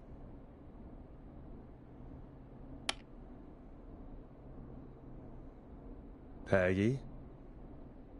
You're gonna want to take this call off the air. Who is it? Just do it. All right, folks, it's time for another track. Here's one to help you sit back and relax. We'll be right back after this.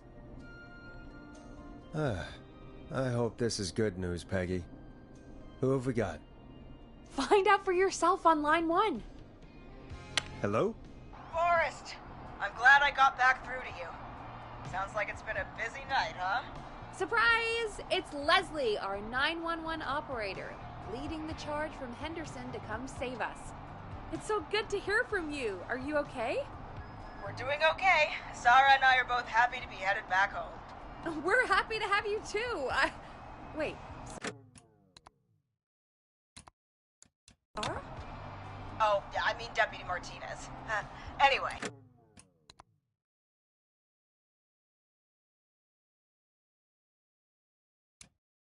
We got back into radio range a little while ago. We've been listening in, but haven't been able to get through until now. Ever since you found Sheriff Matthews, it's only gotten worse.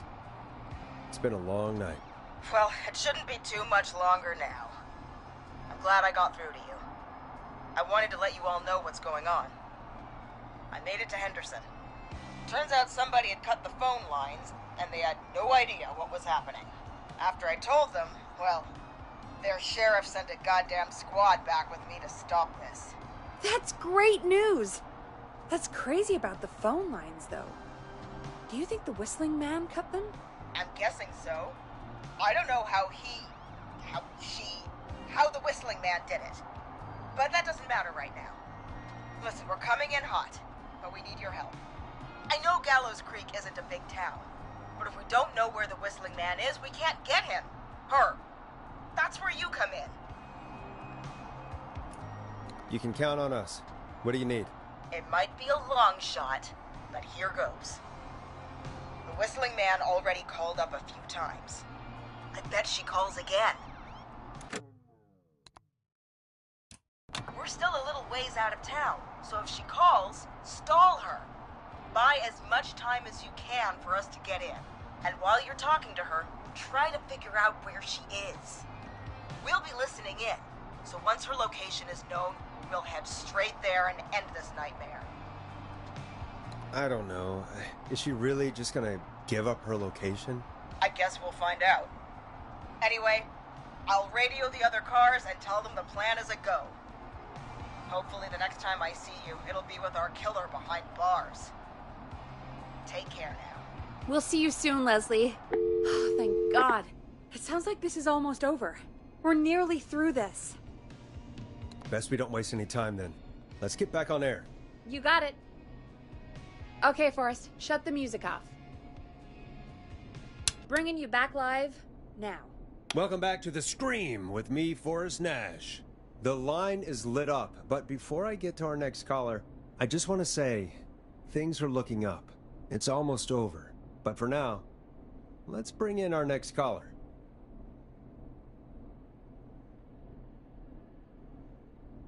Evening, caller. This is Forrest Nash. Hello, Forrest.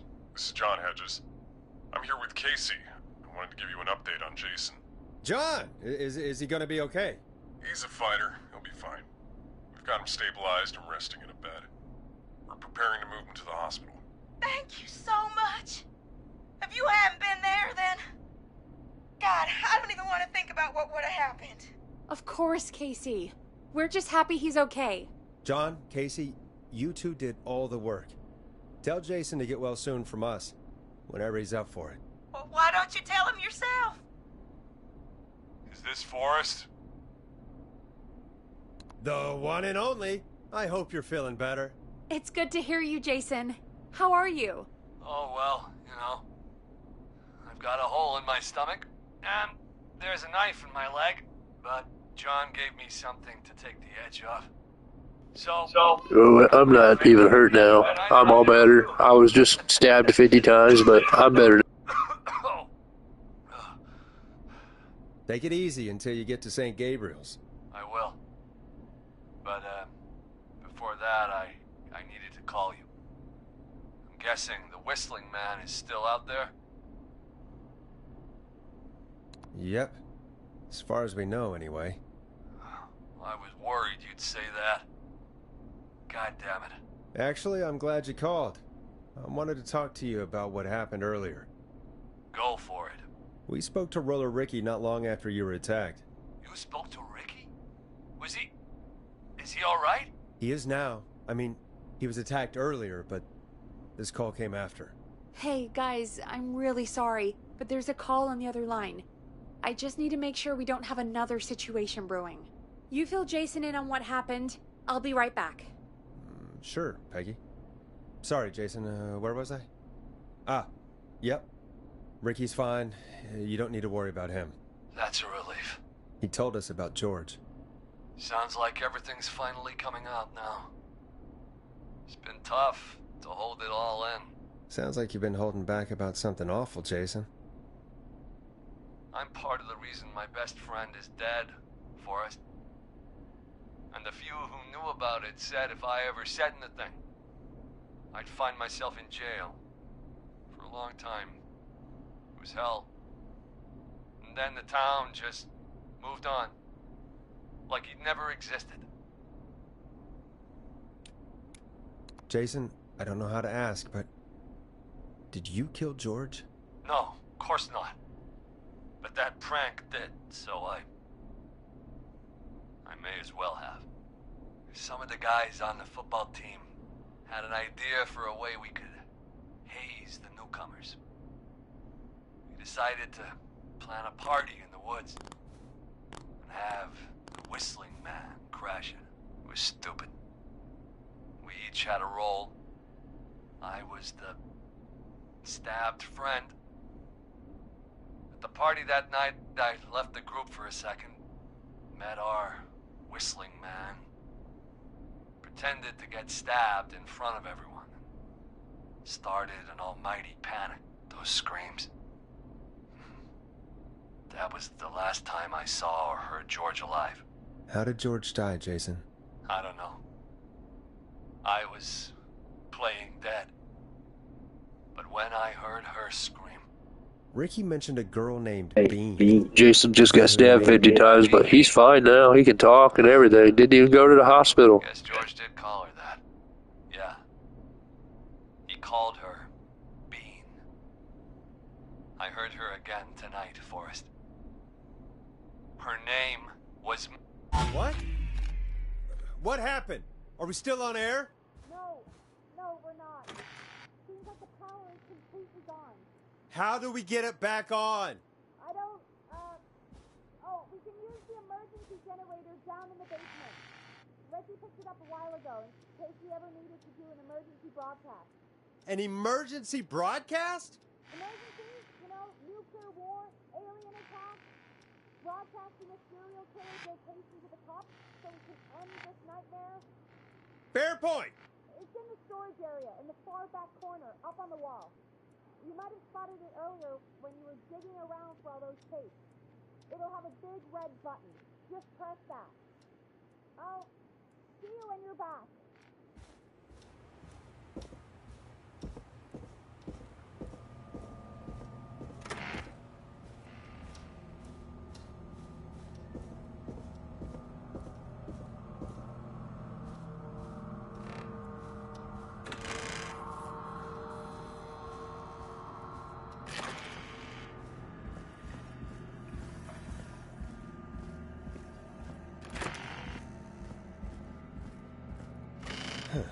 Far back corner. Why is this station so big?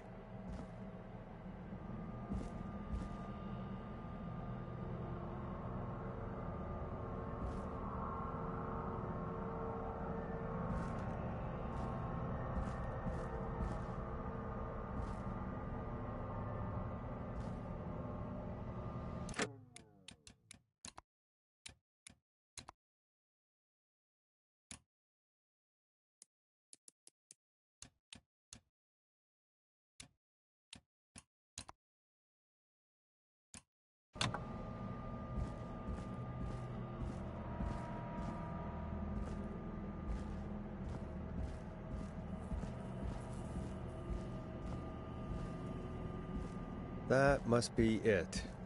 Boom! We've got power!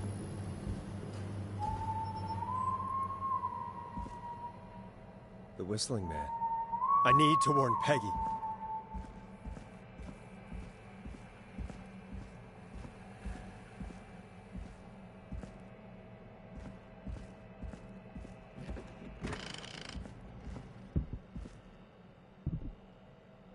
Peggy, are you there? Are you... Peggy! I need to get back upstairs.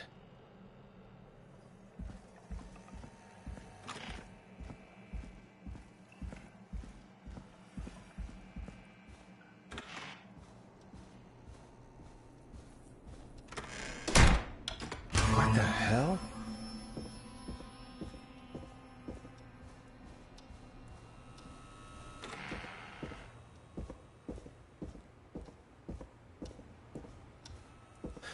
Oh no. Peggy! Where'd you go?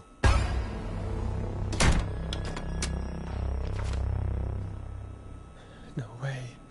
This can't be happening.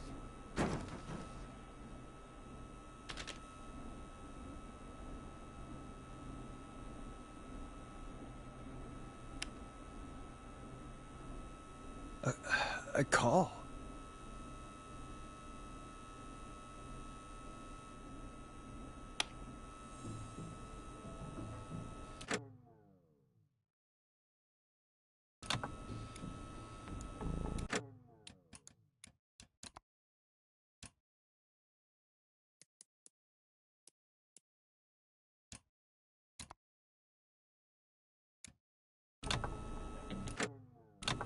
Where's Peggy, Dawn? Have some patience, Forrest. It's almost the end of the night. Almost the end of the show. But it's not over.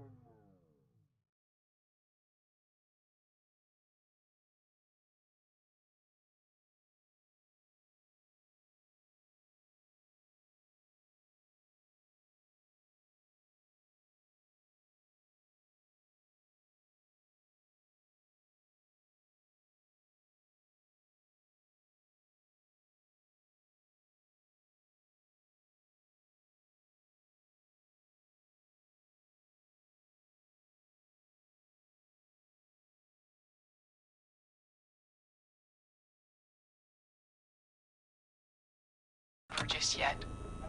Got a little time still. So let's make the most of it.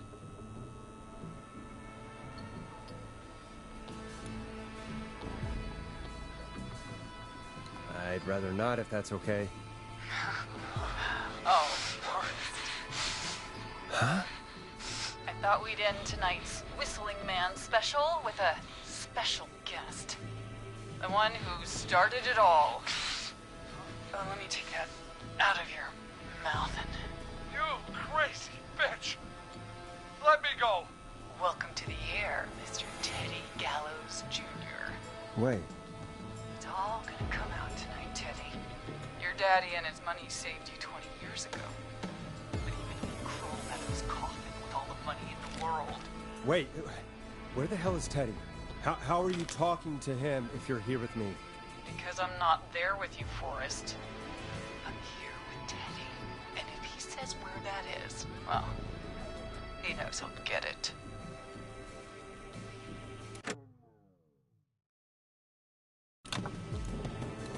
Wait, then...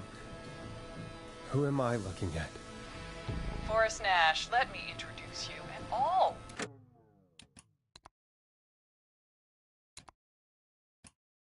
Gallows Creek. To my boy, Henry Barrow.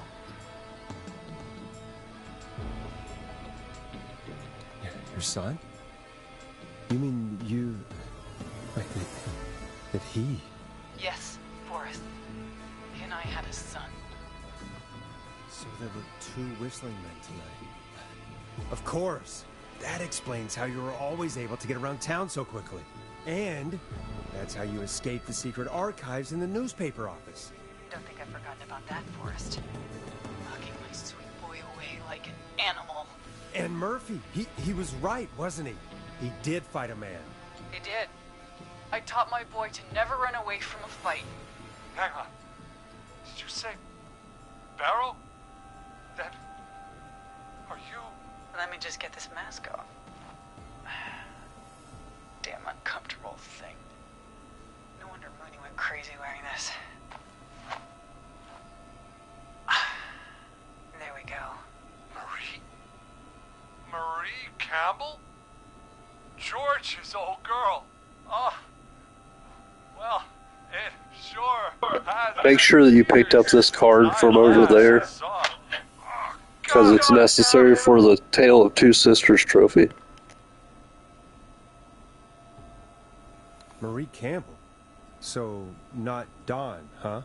No, not Dawn. What are you going to... Everyone's gonna know now what Teddy did. He killed George that night. This night. 20 years ago. Listen to me. You... You're gonna talk when I talk to you. And not a moment before. Meanwhile, Forrest, I'm gonna give you the chance to talk. You're gonna help me reveal what really happened to George all those years ago. Okay, Marie. I'll do it. Good. Then let's talk about the night George was murdered. Murdered? Listen,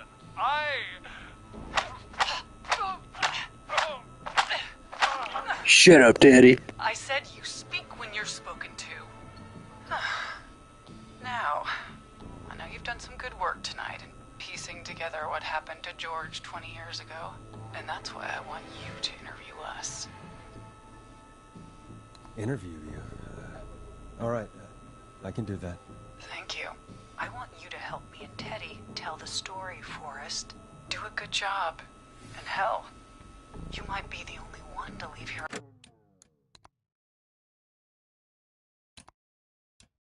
alive.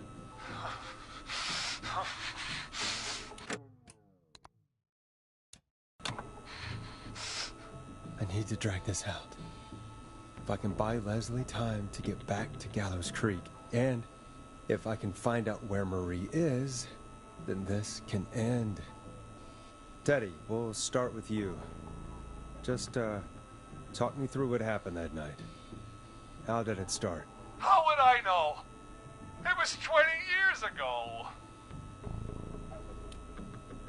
Teddy, be honest with me or we're both going to die. Honest? Forrest, I'm trapped here with a psycho. What the hell? God damn it. Okay. Our first team party was coming up.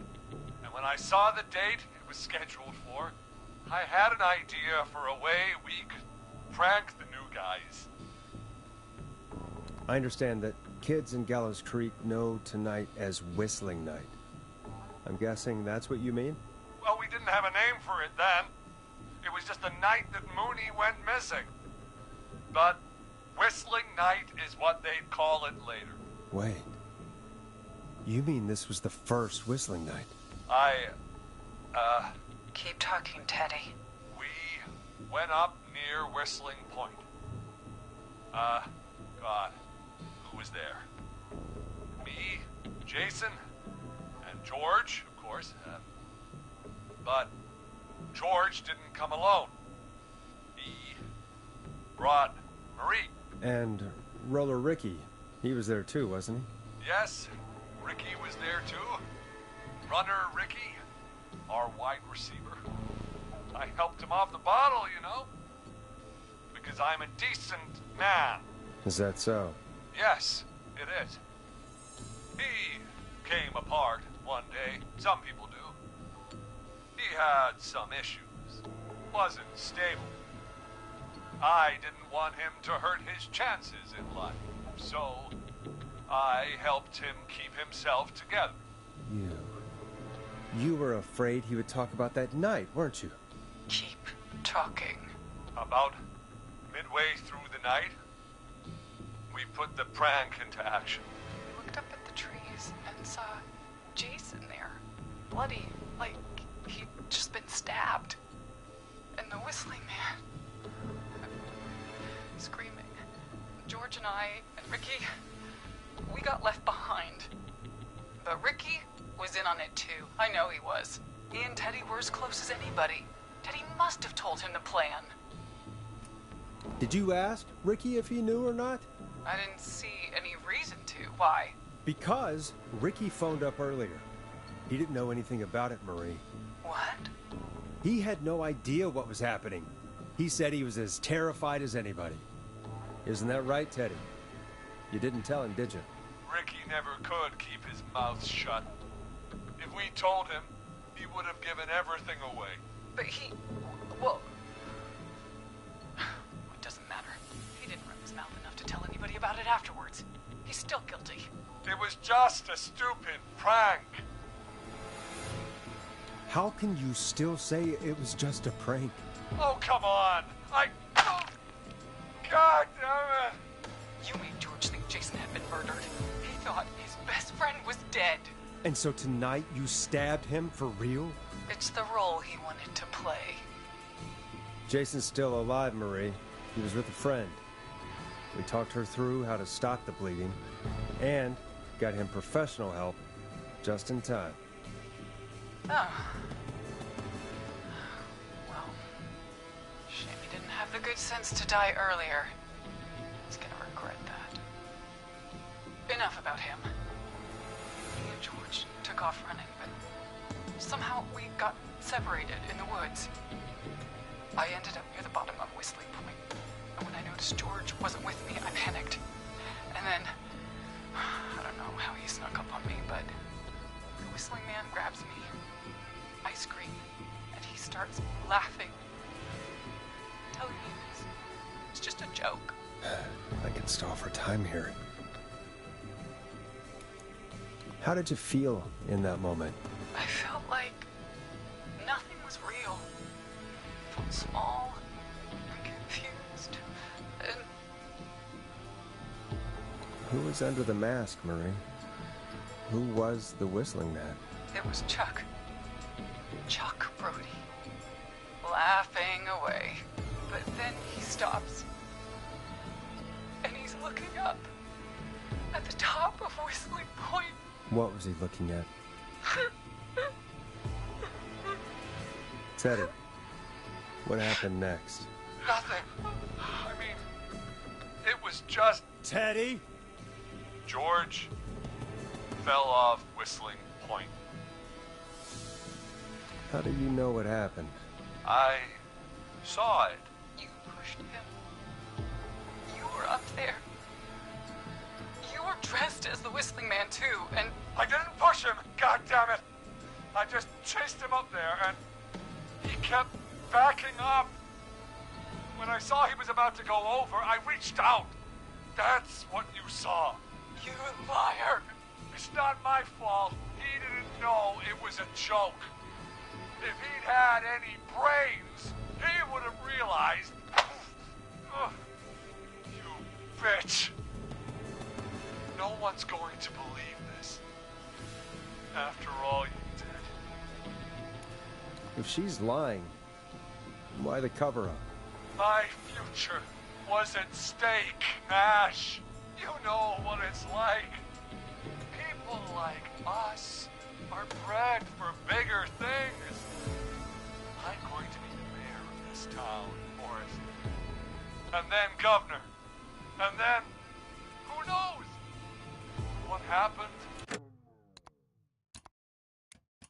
That night was tragic.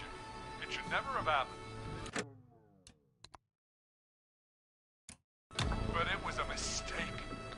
It was just a stupid joke gone wrong. So my father sent Clive out to clean it up. Why should a blip ruin my future?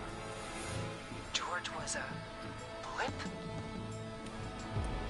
He wasn't a blip, Marie. His father covered it up from there. I searched for George's body all night, but... Sandra found him the next morning while out jazz running. She found him in the river, but she lied about that to protect Teddy.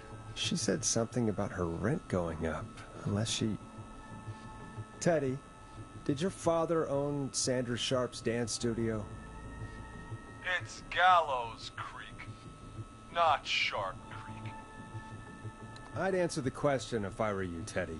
Yes, okay. We own most of the town. That's it then. Your father was going to run her out of business, unless she lied and said she found him in the reservoir instead of the river.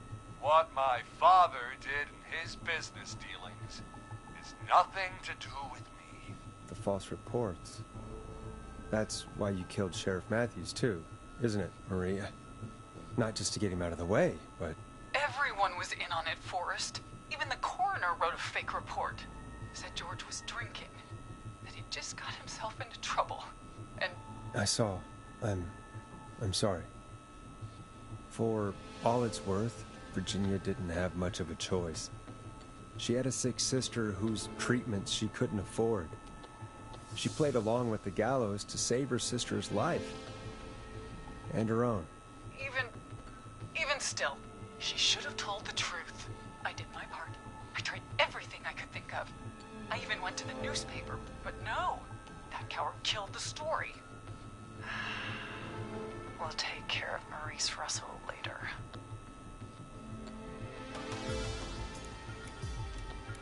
You've been through hell, Marie. I'm sorry. You've got no idea.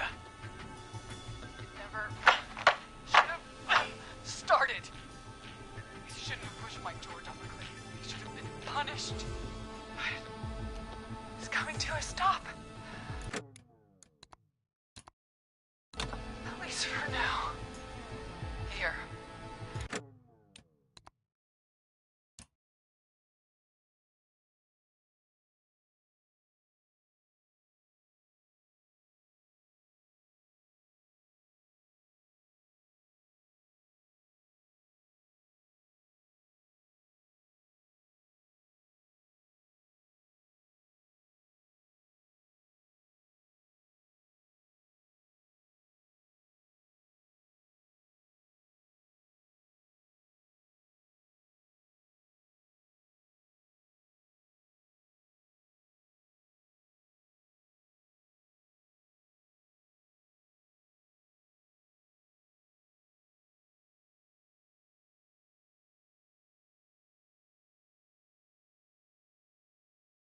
Where George and I first met, before he joined the football team. It was right after he shot the winning throw. Wait a sec. We're at Gallows Creek High, in the gymnasium.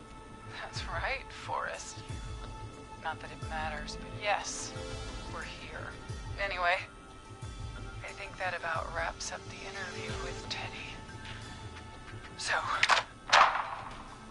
Marie? Where? Oh my God. Peggy! Teddy? You've got to help me. Quiet. You'll talk more later. Now I have to talk to someone who mattered more than you ever did. Peggy. It's been so long since I've seen your face. I worried you wouldn't come. Marie! Oh my God. I thought you... And here I was, thinking you'd forgot me. I'd never forget my own sister. Sister? Peggy, what's happening? Why are you even there? Wanna explain, Peggy? Earlier, while you were speaking to Jason, I got a call. Do you remember? Well, it was from Dawn. She said that my sister Marie was there that night George died, and that I should come to the gym for a reunion. And when you walked in, you found out That my sister is the Whistling Man. Good to see you too, Peggy. Why didn't you tell me any of this? She said that it was my last chance to see my sister. I knew if I told you, you'd try to stop me or come with me when we need you on the radio. And I just... I'm sorry. This has to be a lot for you. I just... What happened to you, Marie? You just disappeared one day. Disappeared? I was thrown out, Peggy. I begged Mom and Dad to do something about what happened that night. But did they care? No. They told me to stay quiet. They only cared when they learned I'd been with George. And Marie, I'm so sorry. I never knew. It's not your fault. Really, it's Mom and Dad I should be seeing right now. But since they're dead and gone, well, I'll have to settle for the next best thing. Next best thing? Do you mean? Someone has to pay for what they did. Marie, please. Mom and Dad are gone, Peggy. Besides, you forgot me. Just like the rest. You forgot. Marie, Peggy never forgot about you. Keep your mouth shut. She kept a card from you.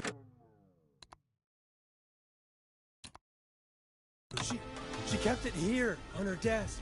What card?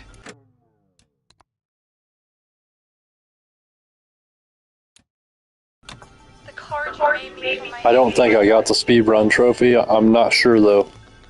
What does it say then? Happy birthday, Peg. Now you're great and 8. Love, M.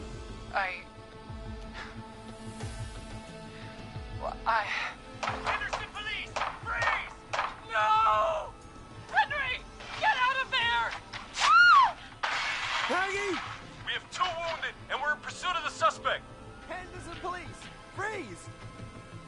Forrest! Leslie, how's Peggy? She's been cut pretty bad, but we're here now. I'll be okay. God, Marie! Hey, Zara! I need you to look after Peggy. She needs help. Now. We got here just in the nick of time. Where's Marie? She bolted right as we got here. The police are right on her heels. It won't be long now. It's over, Forrest. Well, folks, it was a long night, but we made it through together. I'm gonna head off to go check on Peggy. This has been Forrest Nash. Good night. And good morning.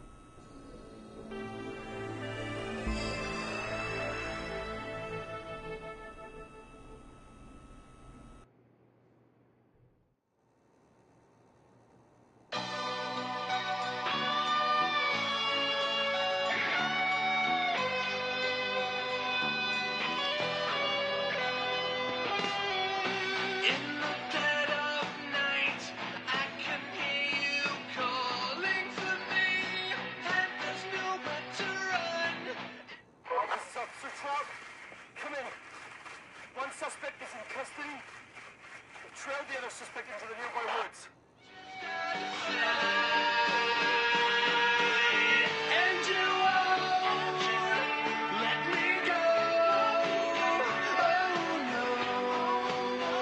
Here in the darkness, I've got this feeling. It's growing stronger inside of me. It's a killer frequency. You'll get the speedrun trophy if you just go faster on the spaces where I stopped to kind of show things out. And a lot of that stuff is unnecessary that I did. I should have not done, but I wanted to make the gameplay experience better for the viewers, so I'll just go back and get that. It's not even a big deal. I saved, so I can still do that.